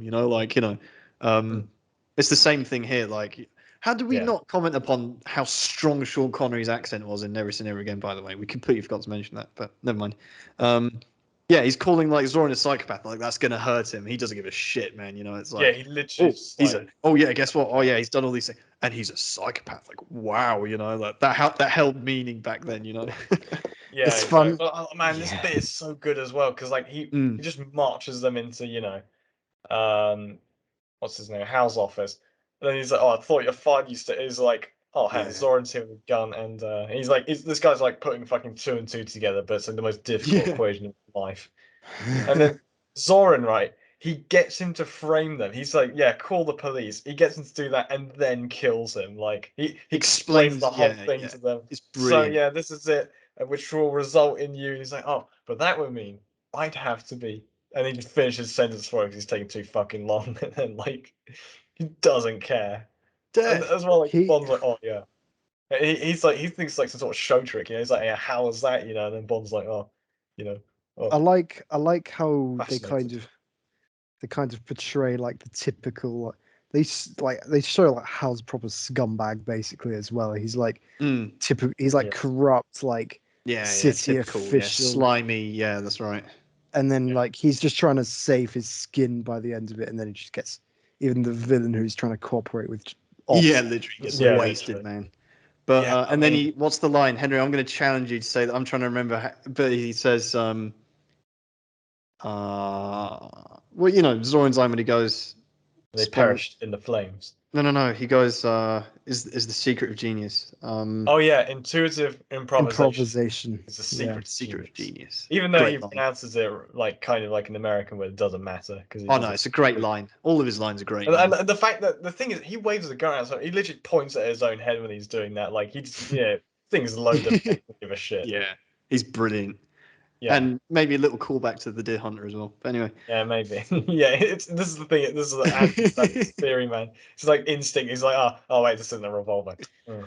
Anyway, I think a little bit of trivia that's interesting is that Roger Moore nearly got the privilege of dropping the first F-bomb in a Bond film. Oh There's like yeah. a deleted scene where he goes, "Yeah, how fuck him," we'll get on. But obviously he doesn't, and then Judi Dench gets to do that later on. So yeah. Does I she? mean, Oh yeah, she does. it's so good as well because like they march Bond and Stacy into like a lift, man, and he's like he stops it halfway through and just molotovs it, man. Like, He's and so it's extra. exactly he has to do it himself as well. Like, the thing is, like a lot of times Bond villains get they get like criticized for not like making sure he's dead. In this case, it's like kind of really someone's you stuck him in a lift and set the lift on fire and the whole building. Yeah. Surely they can't And get he's out. already set up the alibi, so he's kind of Yeah, like, and well, even if he does get out, he's getting arrested. So exactly. which is great. And I love it. He's literally the scene of the crime just drives off immediately. Yeah, with Like like the to get whole that shot. squad in it. Like there's Scarpine, Yeah, that's right. Yeah, literally. Jenny and Jenny Pano Flex, rock up, and yeah, Mayday. man. Like Yeah, so just like me and the boys like leaving the crime the only scene. one who isn't there is like Mortner. He's like Yeah. Yeah, probably exactly. like Because he probably couldn't He's make probably the that driver. step. He was the getaway driver, man. Yeah. In his Despite like his vision. in his automobile, whatever. Yeah, exactly. But yeah, and then Bond almost does. I mean, it's funny. Bond has like a really heroic moment when he comes down the stairs and the music and the crowd and stuff, and then like, Yeah, he does like a jump, just to wind them up. I don't know what it is about that. It is like a very heroic moment, even though it's kind of like doesn't really belong there. But it's nice to see Bond be like kind of visually like he looks like a hero. appreciated by the general public, unlike an pussy. All the like drunk kids well, and stuff in the park. This only occurred to me just now, but like in the lift scene where like he's trying to like escape, and like Stacey's kind of like holding on, and he's trying to get up to the top, like to open it. Like, do you reckon like the thought actually occurred to him just to leave? Because she just like no, he was playing the long game with her, man. He was like, yeah, she's fit, man. He's like, this is the one time Bond played the long game with someone, I think. Yeah, man. Like, he knew she was like out of his league and like too young for him, but he was like, nah, I can do this. Yeah, if I save her life, I love as well. You get the reoccurring drunk, seeing this happening. And then you get like Sheriff J.W. Pepper's like, he wasn't even Pepper. He was like the human embodiment of Chief Wiggum, man. Yeah, more or less. Yeah, I love as well. He's like, he's grilling Bond. I don't know why Bond does this shit again. He's like, oh yeah. It's like, oh, is this gun yours? Like, yes. Like, like, oh, thanks for that. I do like you can see he's got his hand on like the jet, like the water jet, that's the true. whole time.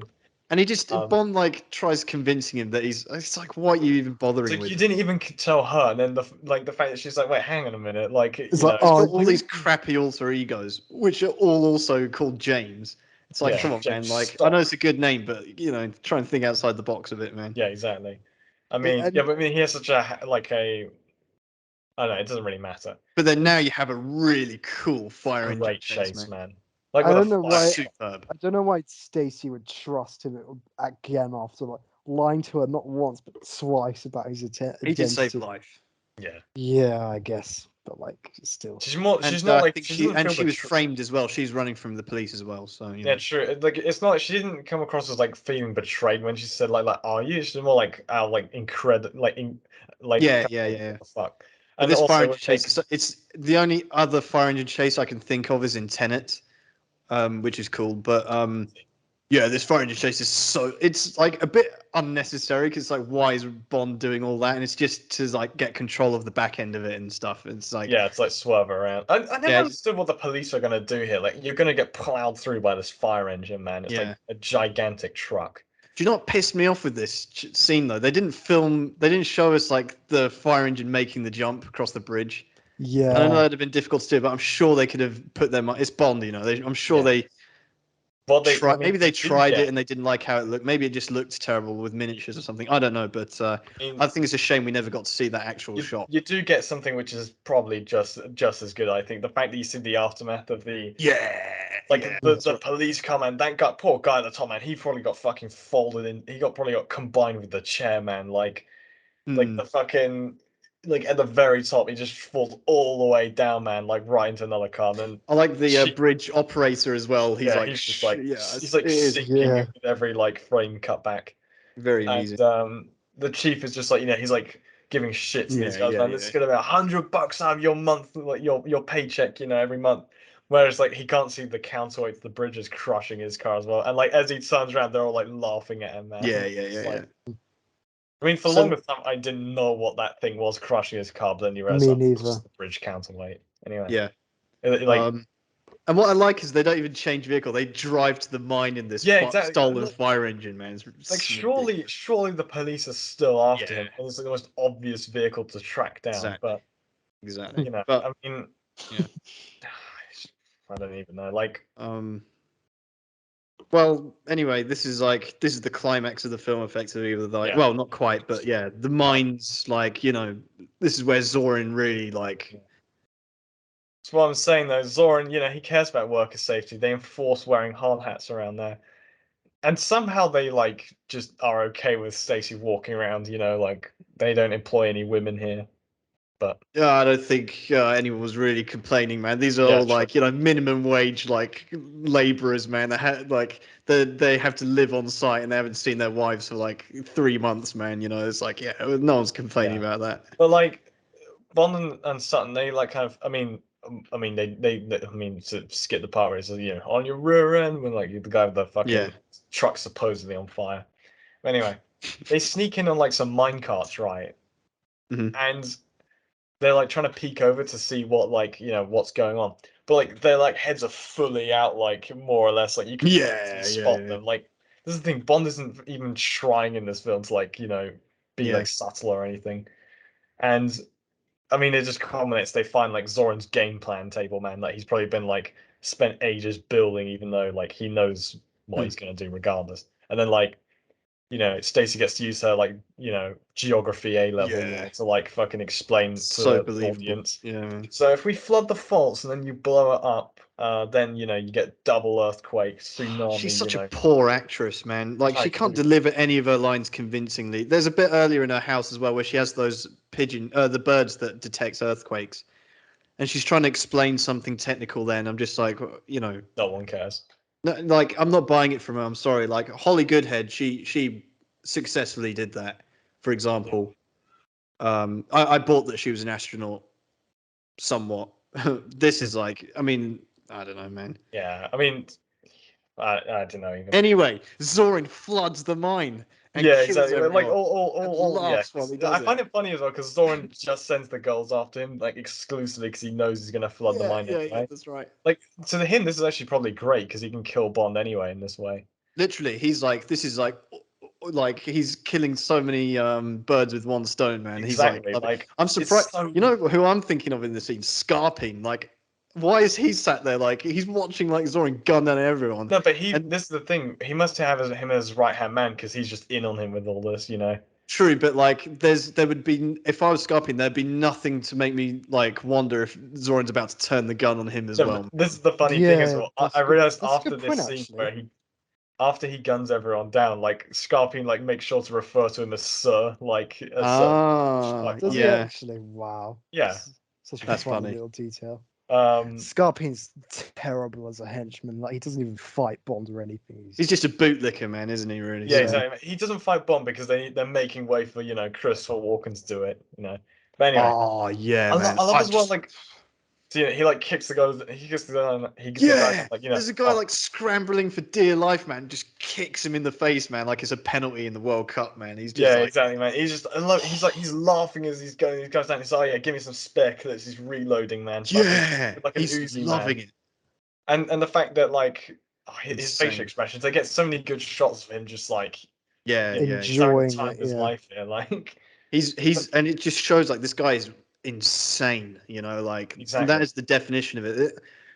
I don't know. He's really truly a really great villain, man. Like Yeah. proper psychotic, just And the fact that he as well, like the literally the next thing, the only thing he has to say after that as well, he looks at his watch, is right on schedule, and yeah, then literally. they're just both going He out planned like all of it. He was throwing like, yeah, helmets. perfect. Yeah, Couldn't have just gone throwing. better so far, Yeah, Yeah. exactly. Like yeah, I mean. Yeah, and then Mayday and Bond for some reason jump down back into the water. I love like that. I love that you have like a random like they team up. That's so yeah, they're both like mutually realize. Yeah, actually, I Yeah. think this Mayday this really. whole sequence is like really like Mayday's moment sort of thing because like Yeah, it's because yeah she like I don't know she's gone through like everything in this scene. Like she sees that her boyfriend's betrayed her, she sees her friend dead in the water, and like later when she probably has like the best like heroic sacrifice Yeah. Yeah. in all the Bond films. Like she Yeah. like and there's two like ways, but they're almost like equally good in my eyes, like of how to interpret the scene when she's like going out with the bomb. So Mhm. like when I was younger, I thought she's going, and then later, and then when she's like, "Get Zoran for me," I thought Yeah. like she like still loved him and was like mentally broken and like wanted him or something still. And then No, later, she's telling Bond to kill him. and then I For know, her, right? but That's all and she then thinks about. when she's gone out and you see her, like I thought she was laughing initially, like she like completely lost it, and then No, but and no, I then think she must be. She must find it funny because she realizes Zoran gets to see that no she's fucking his no plan no up. no no no.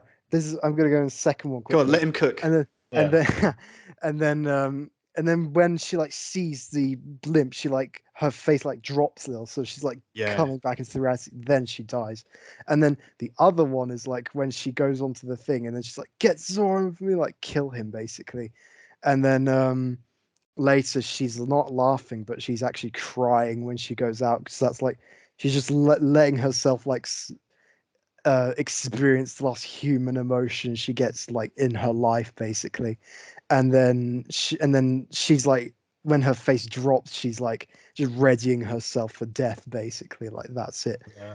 And they're I think both it's a like the combination same of the two. I think they're both interesting theories, but I think she's sending Bond to kill him. She's doing her bit in terms of foiling his plan, and he's just got to kill him. Like that's all she are. That's her dying wish, literally. Yeah. And she's prepared to sacrifice because she's literally lost everything. You can't imagine like the betrayal she must have felt. That probably motivated her to like actually winch Yeah. the Like bomb up as well. Because but even Bond goes, this is too heavy. I think she probably like went dug yeah, like like deep in her adrenaline through mentality it, and just man. went, yeah, like I'm gonna get Zoran. Like this, that was like her like motivating herself to do that. And then yeah, she kills herself to like give him the finger. And I think she's laughing as she does that. And then she turns and sees him, and then like that's when her face drops because it's like yeah, like she didn't expect to see him again. But then yeah she does, and it's like, yeah, I'm giving you the finger, man, and then like, oh, Yeah. This is such a great way of going out as well for her. Like literally yeah, go out with a bang. yeah, I mean, and the yeah, fact that it's I like perfect. you get the camera shake. The only problem with this is the fact that you see like the bomb's timer is like what 30 seconds or something, and it's like well over a minute before it goes off. Yeah, but Like, I remember that's like like any film, innit? yeah I don't know, but this is like the most egregious one I remember because I literally even counted this as a kid and I was like, man, this is fucking stupid. But still, regardless of that, if you just forget about that, it's No, so I tend to think back to the Goldfinger bomb when I think of that. Goldfinger bomb yeah, took because like he went down too long, flight of man. stairs in 2 yeah seconds. Like Yeah, that's they need ridiculous. they need like a fire pole, so they can go down. Yeah, yeah, yeah, yeah. Anyway, see like that random guy in the hat. Anyway, I mean, the next thing like you see is obviously Stacy's gotten out. Zoran does a fucking flyby kidnapping of her, man. Yeah. Like Scoops her up, like man. one-handed, wow. just like, yeah, all right, come up here, man. He's like, he could easily fall out of that blimp to his death. He doesn't care. He's like, yeah, I'm doing Not this. really. He's going across the ground, right? So Still, it's risky still, to like open the door of a moving blimp, man. Scarpion's piloting that, man. He must be insanely good at this. Also, True. Yeah. something I forgot to mention that I need to mention at some point just to get it out there. I think Go we on. mentioned this before. When they are actually like unboxing this blimp, man, and they're like rising Oh, up, yeah. fucking the fact that like Dr. Morton as randomly makes like a noise like the penguin, like wah, you know. No, that's actually Scarpine. I thought Oh. it was Dr. Mortimer for a long time, but you actually see like Scarpine's mouth moving, and I think he's saying up and away, and then like that's it. Ah. And then Do you know what's Max weird? It's funny for me. laughs. It's so easy to skip over unless you like force yourself to remember it, like we're doing now. The fact that like Zoran's blimp is disguised as a portable office Yeah. on a building site, like how mental is that? And there's not really much time given to it. It's like no one really, but it's when you actually In fact, think he had about it, that it's such. set up as well. It gets like 20 seconds of screen time, but it's just like incredible, man. Yeah. So I think also what's equally mental, maybe even more so, is the fact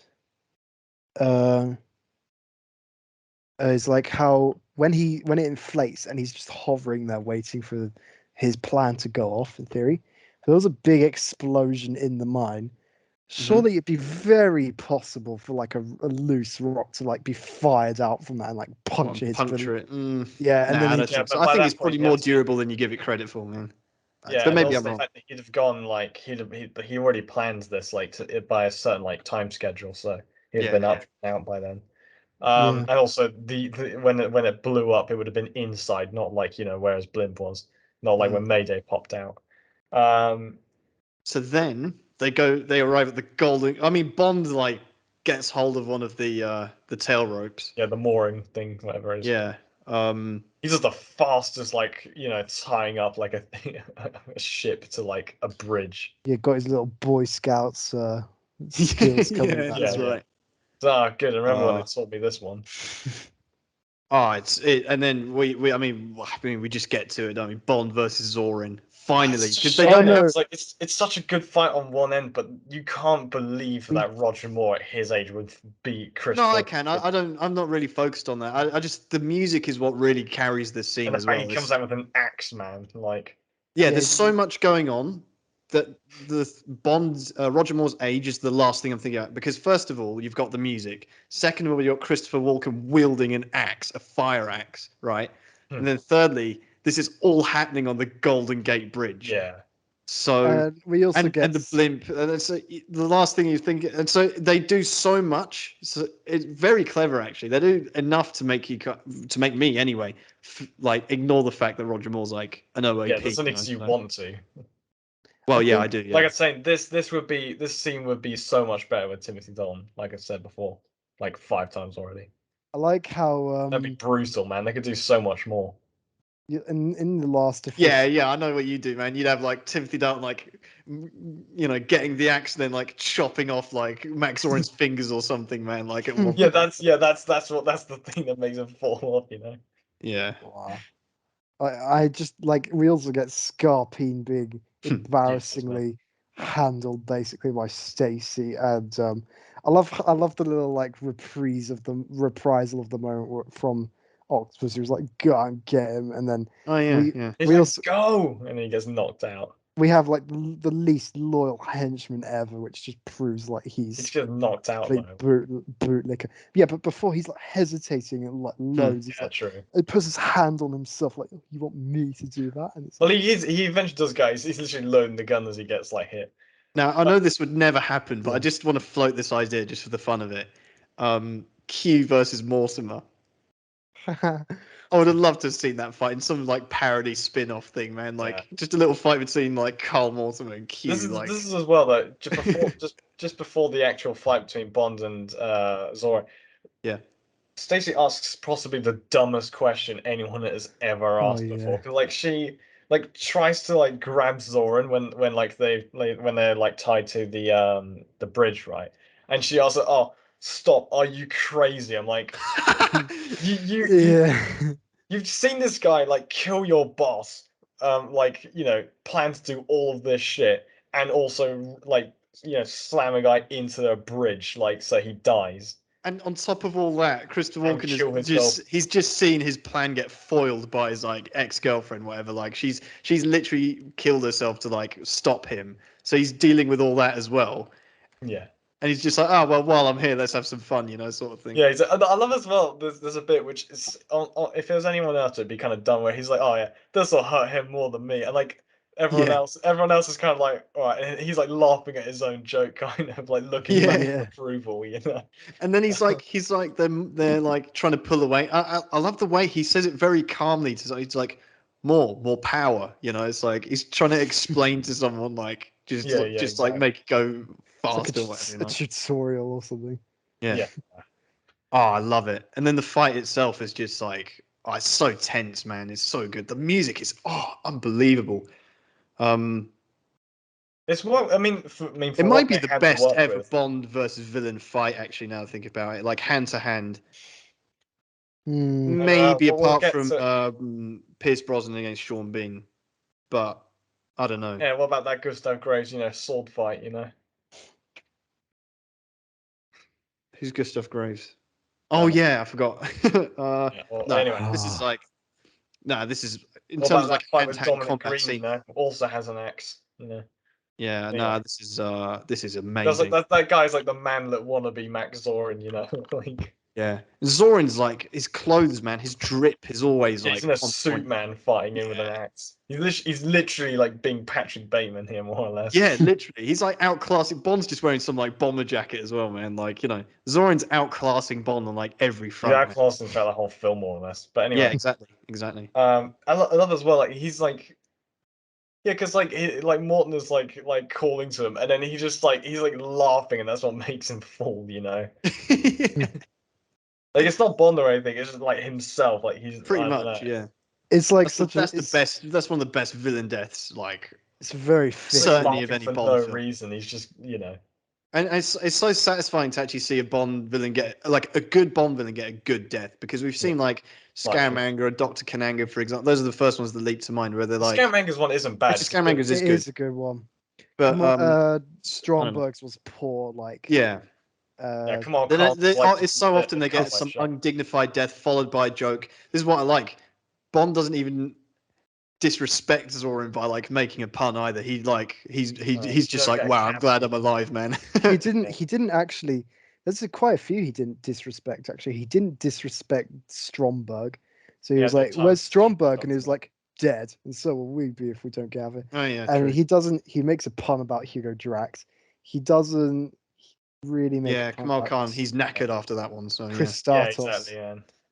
That's the Yeah, point. who Yeah, cares Bond about is so Chris knackered Statos? after this, he can't even say anything about, I Zorin. mean, yeah, as well Yeah. the fact we just forget the bit where like Morton brings out Yeah, you he get a tries little shooting fourth him, act. he Stick fails. of dynamite, so old school, man. Yeah, exactly. What Like was he he's got planning there? That was never going to work. Like, it bounces off the bridge and kills some pedestrians down, Yeah.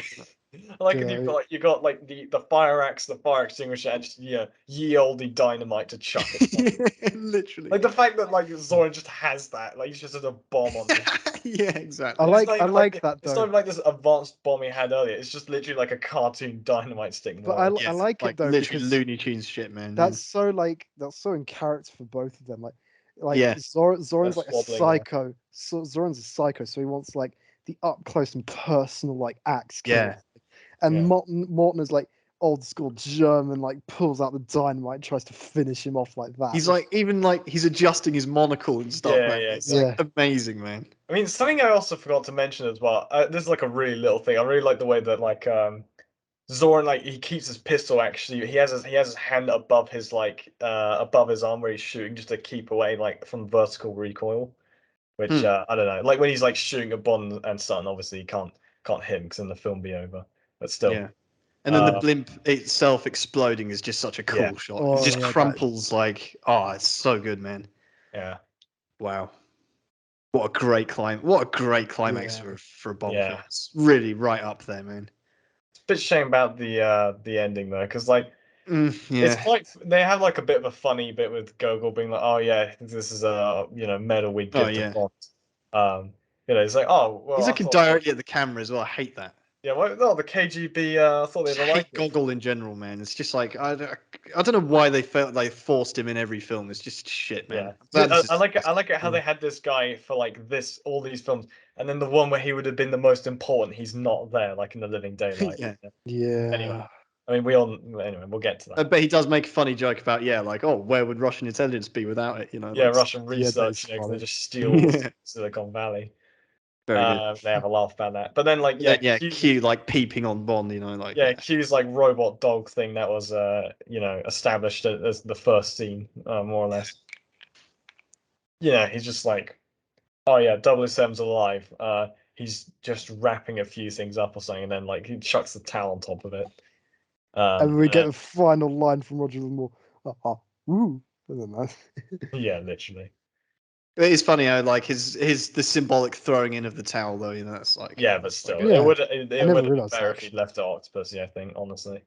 I think so as well, all things considered. Like that film was like tailor made for him. Like you Yeah, couldn't that's just true. This is That's this is a darker film, I think, in a lot of It ways. is, yeah. Like that's what Roger Moore said. He was like, "Oh, there's too much violence in it and stuff," and like, This is not for him, there's not enough, man. But yeah, So that's it. that's it for our review of the film. But now we have to get onto the rankings. So Hmm. this will Gonna be be fun. interesting for some for certain things, for other things not so much. So for Bond actors, we have number 1 Sean Connery, number 2 Roger Moore, and then number 3 George Lazenby, which to James' disappointment, I don't think will be changing. Uh, Is what well, it is. it literally is what it is. He's probably had to deal with it. But Bond girl though, see where we go with this. Number 1 Tracy, number 2 Agent Triple X, number 3 Domino, number 4 Holly Goodhead, number 5 Honey Rider, number 6 Miss Anderson, number 7 Octopussy, number 8 Melina, number 9 Tatiana, number 10 Aki / his wife, number 11 Pussy Galore, number 12 Tiffany Case, number 13 Solitaire, number 14 Goodnight, number 15 BB from Your Eyes Only. So do you want to read the I last? think Stacy's going somewhere around Solitaire. Yeah. Yeah, Probably she above Solitaire and below. just read out who- the read out the last Okay, so five. 11 Pussy Galore, 12 Tiffany Case, 13 Solitaire, 14 Goodnight, 15 BB. I think between Tiffany Case and above Solitaire is perfect for her. Yeah, I think that's fair. All right, no complaints. Stacey Sutton. Yeah, so She's lucky that there's one who's somehow even more annoying than her in Fear Eyes Only. Like, wait, you put so just to confirm, you put her above Solitaire, right? personally, no, but I think in terms of Yeah. character, yeah. Yeah. She has like a geology. She has like a really Yeah, fake she kind of does something. Yeah. tries Yeah. to. Well, anyway, so villain. So Just read out the top 5, man. Yeah. All right. Number 1. Oh no, but just people haven't seen the previous episodes as well. Number 1, Blofeld Donald Presence. Number 2, Goldfinger. Number 3, Blofeld Telly Savalas. Number 4, Hugo Drax. Number 5, Scaramanga. Number 6, Kamal Khan and Orlov. Number 7, Dr. Kananga. Number 8, Dr. No. Number 9, Rosa Klebb. Number 10, Largo. Number 11, Stromberg. Number 12, Christatos. Number 13, Blofeld from Never Say Never Again. And number 14, Blofeld Charles Gray. I'm going to make a case for Zorin going number 1. I don't care. I don't care. I know Blofeld's Blofeld, but Zorin is just. Yeah, I would agree with you on this actually. Really? Yeah. Oh, I thought I'd have like a little backup here. Yep. I think, well, personally, just so I can put my opinion out there, I think he'd go maybe below Goldfinger because Goldfinger is really, really good. Like he has the this is like ultimate, he has the ultimate Sigma quote, like, and he has so many Sigma moments throughout the entire film. Man, Like, we're gonna have to nominate the and he Sigma has, all of and he these. has like the whole gold grind set. Like it's Mm, gold. Zoran, yeah. Zoran has many And- grind sets, man. Yeah, He's but got Zoran was modeled off of Goldfinger. Yeah, that's No, Tom but makes a think good about point there. this. Goldfinger was just going to irradiate 4 knocks, to increase his own supply. But that's like so clever, yeah, though. Like, just that versus Zoran is going to wipe out an entire giant city full of people just in basically give them a monopoly on microchips. yeah, but that's No, here's the that's a thing. dumbed I down actually version of. I came like, into That's a this. more based version. I came into this expecting that Zoran would go third below Goldfinger. I was prepared for that. I didn't think I'd get backing to put him number one, but I would have happily gone away with him finishing third. It's also but, the fact that he's played by Christopher Walken, which helps. yeah, man, yeah, but like Gert And his Fröbe, fight, man, like Goldfinger goes out through a fucking yeah, plane. yeah, that's right. Yeah, that's yeah, good. but that's like one moment versus like the Yeah, rest. but Oh, also, Goldfinger does Goldfinger- turn on his own people actually, like Zoran does. Yeah, as well. true, but not to the same extent. Yeah, That's only it was because a his laughing plan's as gone he to did. But shit. he's so Sigma though. He has the whole plan of like even Yeah, with the so Zoran. turncoat thing where you like get Oh, yeah. manage to off some American whatever troops. Yeah, but like literally, but the difference is Goldfinger gets made fucked over by Bond so many times throughout that film. Mm, Not really, he like- humiliates him at cards, steals his girl, man. mm. That's Pussy Galore's not really his girl though. No, like- no, I No, mean, no, it's the- the one he's with, Yeah, like but that's who he gets but painted. like she says that Beats the golf. just seen, like well he does that by cheating, which Goldfinger also does, which is quite funny. But what I was gonna say is like the thing is that Goldfinger like captures James Bond, and then like when Bond. James Bond he has so many good moments where he's like. Oh, he thinks he's gonna throw Goldfinger off. He's like, oh, I did enjoy your briefing. He's like, so did I. And then he's like, on the contrary, the risk is all on your side, Bond. Like he seems like Nah, step ahead. Like Zoran does it. Zoran does it better the whole time. He's never he has more basically throughout the energy whole to film. it. but, He's like, always ahead of Bond. Bond doesn't know anything, and he's always outsmarting him constantly. Even finds. I mean, he didn't really need to confirm his identity, but he still did anyway. it feels more believable though that someone like Goldfinger would have like planned and actually made something like that by Yeah, the but time. Goldfinger falls for the bluff, whereas Zoran doesn't. He literally just says What bluff? "Don't care." The fact that they'll send another guy after me. He says, "No, they won't." Yeah, and he literally says, "Oh, Embarrassing. you know nothing, Mr. Bond." And then, like we talked about on the Goldfinger episode, like the reason he gets kept alive, we don't think is because of Bond's like convincing or anything. He's like, he has like some ulterior plan about. What I like about Keep Zoran Bond though, he's alive. just more psychotic than Goldfinger. I you know, know, like Goldfinger doesn't he unpredictable. shoots like a couple people, but man, Zoran just gets gunned down the whole mine's worth of people. It's insane. And he considers it as being right on schedule. You know. Yeah, exactly. His whole plan is his plan's just cool. And listen, we're talking about two titans of Yeah. Villain cinema history, basically. But I think, for the sake of the runtime of the episode as well, we do have Henry's also agreed with that Zoran's going number one. So Yeah, All right. and there's no shame in in that. I mean, Goldfinger's still epic. I would not argue if anyone put Goldfinger above Zoran, but for me, Zoran's number one. I'm putting this down to the fact that you two just reviewed the Saw films before this, so I'm assuming Max Zoran would be more in keeping with that world rather than Goldfinger. Well, I do. I mean, not Saw specifically, but I am kind of. I'm interested American in that. Psycho. It is intriguing to me, that kind of persona, and with the whole Patrick Bateman Homelander. You do get tones of that. I mean, Chris Walken was kind of that before that became more before popular. those characters kind of existed. Yeah. Yeah. So yeah, that's fair. That's a fair point you're making, but Yeah. I think that still I think that even adds to Zoran's influence, because he just he redefined what a Bond villain is. That's the whole. Alright. The whole of A View to a Kill is basically It's a all remake Zoran. of Goldfinger, but then making it a bit bigger and a bit, well, not better, but in that department, Zoran's Yeah, exactly. He's amazing. anyway. Well, And for henchmen, also, just one final thing on that: Goldfinger has a really good film around him, whereas Zoran kind of single-handedly makes this film good. Yeah. So True. he single-handedly makes this film watchable, really. Yeah. Apart from the music. The on-screen presence. yeah, you can't. I can't wait to see Zoran. Anything he does, yeah. Yeah, literally. You're basically And waiting for every one more Zoran. thing: Zoran wasn't dubbed, which always Yeah. annoys me. Anyway, Yeah. so for henchmen, And sorry, and one more thing, Zora uses a blimp. Like, come on, man. Oh, but Goldfinger uses a golden Rolls Royce, man, which gets he doesn't melted care yeah, out. about Rolls true. Royces, And man. his He'll part- seek and his one of part- those. He gets those. He has them for breakfast, man. Anyway, I what's think- what's the next category? Yeah, go on. Let's So crack for on. henchmen, I assume we're using Grace Jones' Yep. Mayday for this, right? Henchwoman. So number 1, Jaws. Number 2, Odd Job. Number 3, Red Grant. Number 4, Gobinder and the Twins. Number 5, Teehee and Co. Number 6, Irma Bunt. Number 7, Locke and Eric. Number 8, Winton Kid. Number 9, Knick Knack. Number 10, Fiona. And number 11, Hans. Now, I think Grace Jones I'd might probably be. put a fourth. Yeah, I was going to agree with that. Below who? Oh, then again, Gobinder and the Twins. Yeah, What do you- below Red Grant, above Gobinder. The reason for that is because of her Grace final Jones. act.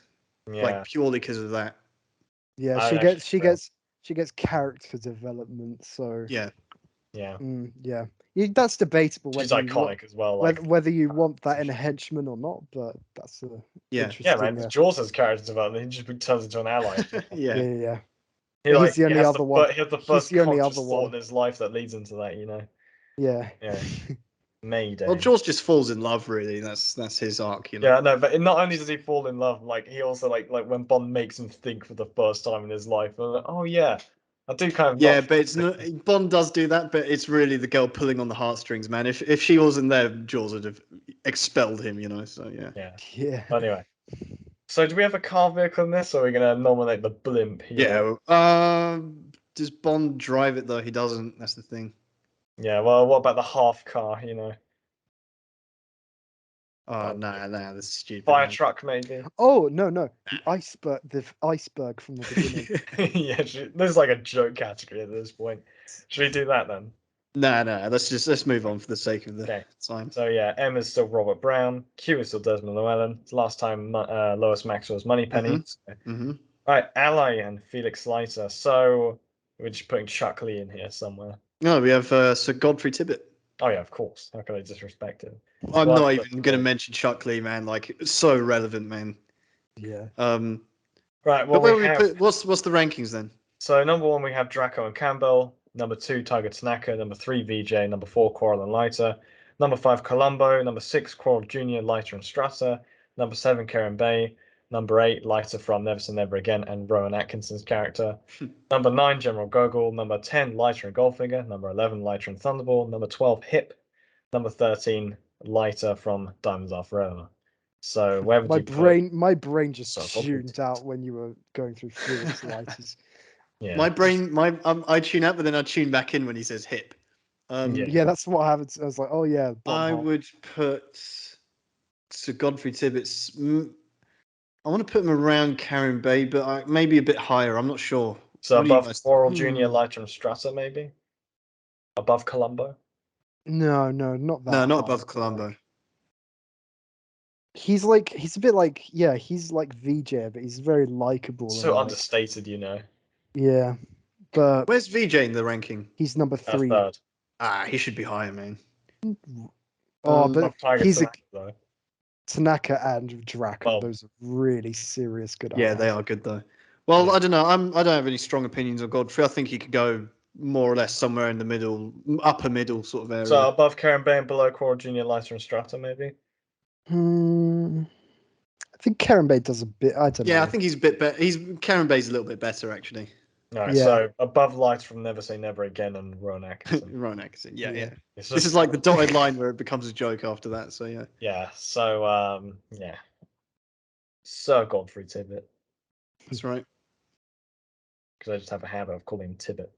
Right, so Gadget. There's plenty in this, but we have number 1, the Dart Gun. Number 2 is the Live and Let Die with Rolex. Number 3, the attaché case. Number 4, cigarette emoji from what's it You only called? live twice. You only live twice, yeah. Number 5, the acid pen. Number 6, Odd Job's hat.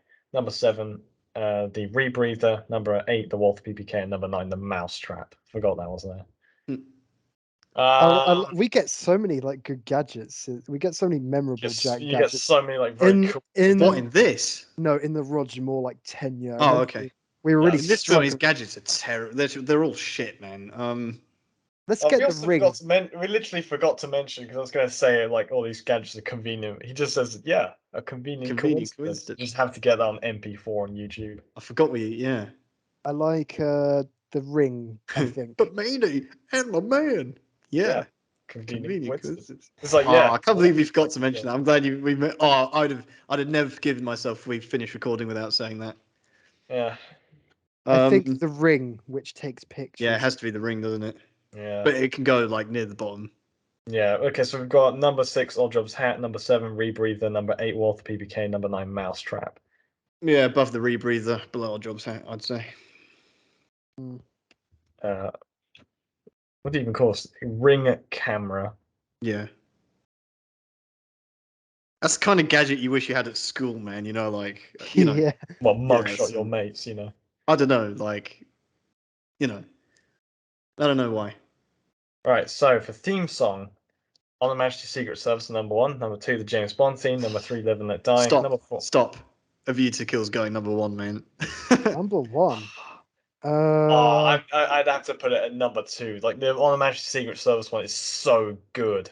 Yeah, do but love it's that not one as well. okay. I know I'm cheating here a bit, but it's not just. But the thing about On Her Majesty's Secret Service that We're not gets to including the cheat a bit because soundtrack in that this bleeds into the consideration. soundtrack as well. And A View to a Kill shouldn't suffer from that because the soundtrack is also exceptional. It doesn't look like On Her Majesty's Secret Service has also got phenomenal soundtrack, but we only included just the theme. Yeah, but The the theme. thing. Yeah. Oh, okay, well, what do you think, Tom? I think. Well, I first of all regret that we didn't put a music score category, but Yeah, man, I'd have even I more to do love this song, and like it's one of the ones I downloaded onto my iPod Yeah, man, when I use could. iPod Shuffle like it's still, you know. Yeah, it's cool. I've got man. this. Yeah, it's on my Spotify playlist, man. But I mean, I have a lot of Bond songs on I've my got the On Her Spotify. Majesty's Secret Service one still. So but Yeah, I I do love as well, I to be love fair. like I love like the power in like the on the Majesty's Secret Service one. Like I don't know. man, but the hype of like the I mean, On Her Majesty's Secret Service is more of like a mood, isn't it? It's more atmospheric. So yeah, because but it is it's so basically good. It's as an soundtrack. action. So. It's literally the action theme as well. It's so good they can use it as like, you know, in ski chases and anything like. Well, I think I would put A View. Oh, it's tough, man. So you're very strong on it being number 2, Henry. Yeah. And what do you say, Tom? I don't know. Like if you want to make I don't know. I can accept it either way, but no, I don't mind actually. 1 or 2, like it can do either. They're both exceptional. I'll put this one. Maybe I would say number 2 because as much as it's an awesome song, it is the thing about On Her Majesty's Secret Service. It's so timeless. It's not Yeah, dated. the thing I have to say, which is really So- clever about the On Her Majesty's Secret Service one, is a lot of the theme of that film is time before Christopher Nolan Yeah. invented it somehow. But Yeah. like, and the fact that the actual the song itself kind of is like has the beats kind of like 2 o'clock almost. Yeah. Like it is literally like Yeah. in the Put song. that number 2 then. Okay. Which yeah. is no dishonorable position. Absolutely. Yeah. I rest my case. A View to a Kill. Nice. Right. Now the opening. Oh. Ooh. How do we feel about this? Because number 1, we've got The Spy Who Loved Me. Number 2, Goldfinger. Number 3, Octopussy. Number 4, Moonraker. Number 5, On Her Majesty's Secret Service. Number 7, The Man with the Golden Gun. Number 8, From Russia with Love. Number 9, You Only Live Twice, Spaceship. Number 10, Thunderball, The Funeral. Number 11, Live and Let Die. Number 12, For Your Eyes Only. And 13, Diamonds Are Forever. Where does View to a It's Kill? really tough, man. Was Moonraker 4th? I think so, yeah. Yeah, I'd it was. Probably just put it below Moonraker. Yeah, I think that's fair. It's very Yeah, iconic. I think I'll go with that. Yeah. That's interesting. It's unanimous. A View to a Kill. Got to balance out. I think these, it's a great discussions. opening, but it doesn't have something that like particularly Yeah, there's no like stands out. Like that's you know it is memorable and it is great, but it's like there isn't something that like I don't know what it is. Well, Mate. we have the Beach Boys Well, jump, which which Roger Moore does. Yeah. well, speak of standout moments, we have to nominate the Sigma moment. So Ooh. many good ones, man. This Oh. so just to I think we should just nominate Christopher Walken as a whole. yeah. So Because there are so many moments, man. well, no, but even for Goldfinger as a Sigma male, you Yeah, had to true. nominate something. Yeah, but Doctor. Well, yeah, okay. Well, So all right, I'll just we'll read go out the through. current I'll rankings. go then. through the list as you Yeah. two think about it. So number one currently is Goldfinger saying "I own the club." Number two is the backgammon scene from I almost said Never Say Never Again, Octopussy. Number Which, three. sorry, Henry, I just want to shout out the video you made that people should look at YouTube. Oh yeah, totally. So yeah, Number three, You Missed Mr. Bond. Number Did I? 4, Red Grant. Number 5, Blofeld's Extortion. Number 6, Doctor No. Number 7, I Need You, James. So does England. Number 7, Tracy is Countess. Number 8, Tracy's Countess. Number 9, Scaramanga saying Mr. Fat has resigned. I'm the chairman of the board. Number 10, Eric Kripke, I think. Number 11, Blofeld's Prepare My Battle Submarine. Number 12, David Niven. Number 13, Names for Tombstones, Baby. David Niven. Yeah. Number 14, or What I Did Was for King and Country, King and Coping more like. And number 15 is Q in general from Never Say Never Again. Okay. I reckon the quote should be, "Does anyone else want to drop out?" Or 'Cause this he's is the like, thing. the rest I is- was thinking like, oh, dead or convenient coincidence. But Yeah, like, convenient coincidence. they're literally. I think we just have to nominate him as a whole. But that quote Backstory. just goes with him. It's just But there's so many, Henry. That's the problem. Just can we use a convenient coincidence just so I can say it every time? Yeah, sure. Yeah, okay. All right, but where does that go? Because he is saying this, like the context of this, he's saying this as in not only is he going to kill all this guy's workers at the same time. Oh, but your girlfriend's down there. Yeah, I can kill her too. Yeah, definitely. All right. There's got to be one or two, I think. No, I don't think it goes above Goldfinger. What's second? This got to be better than the backgammon scene, though. Yeah, I think second is perfect for it. Max Oren. The thing is with the backgammon scene, I think that was more of an alpha thing on Bond's part Yeah, a little rather bit. than Sigma. I still think the Sigma thing should be Carl. What all those currencies I can always print my own. But I like women selling themselves. Yeah, Goldbinder, that's a yeah, great like Sigma quote. Actually, Goldbinder is but, a Sigma male man for sure. Yeah. yeah. I'll have to retcon it at some point, but still. Maybe. But yeah, Yeah. Zorin. Number. I mean, you can't as really it's- top I own the club. Yeah. Like, unfortunately, Zorin doesn't have a moment like that, even though I'm sure he's capable of it. I think But because number Goldfinger two. actually gets to say that. Yeah, he gets to say it, Yeah, I Convenient think coincidence, Zorin Anyway. number two, yeah. Now for the final ranking, possibly the most important here. The film. Number 1, On a Majesty's Secret Service. Number 2, Goldfinger. Number 3, Octopussy. Number 4, Moonraker. Number 5, The Spy Loved Me. Number 6, You Only Live Twice. Number 7, The Man with the Golden Gun. Number 8, Live and Let Die. Number 9, Doctor No. Number 10, From Russia with Love. Number 11, Thunderball. Number 12, Never Say Never Again. Number 13, For Your Eyes Only. Number 14, Diamonds Are Forever. Number 15, Casino Royale. The spoof version, that is. So, where are we putting A View to a Kill? Because this feels like It's so hidden for me personally. Like the highs are really good, but the lows are like so dull and boring. Like in the mansion and the front and like stables, and it's so like so extremes, like extremes of both. ends for me. I really want to hear, Henry, where you would put it first before me and Tom influence it. Like, where Well, would I'd you put it- honestly put it? this is so tough. Because like the film itself, I think I'm trying to remember because we've all made our own lists as well. I can't remember where I'd I have can't put remember it. where I put it, to be honest. But like, It's so weird. I remember where I put it actually. it's just like the only problem is like this is generally speaking, apart from like some of the sags in the pacing. Yeah. This is a really good Bond film. It's just the fact I actually can't get over Roger Moore being older than this one. So where would you put it, Henry?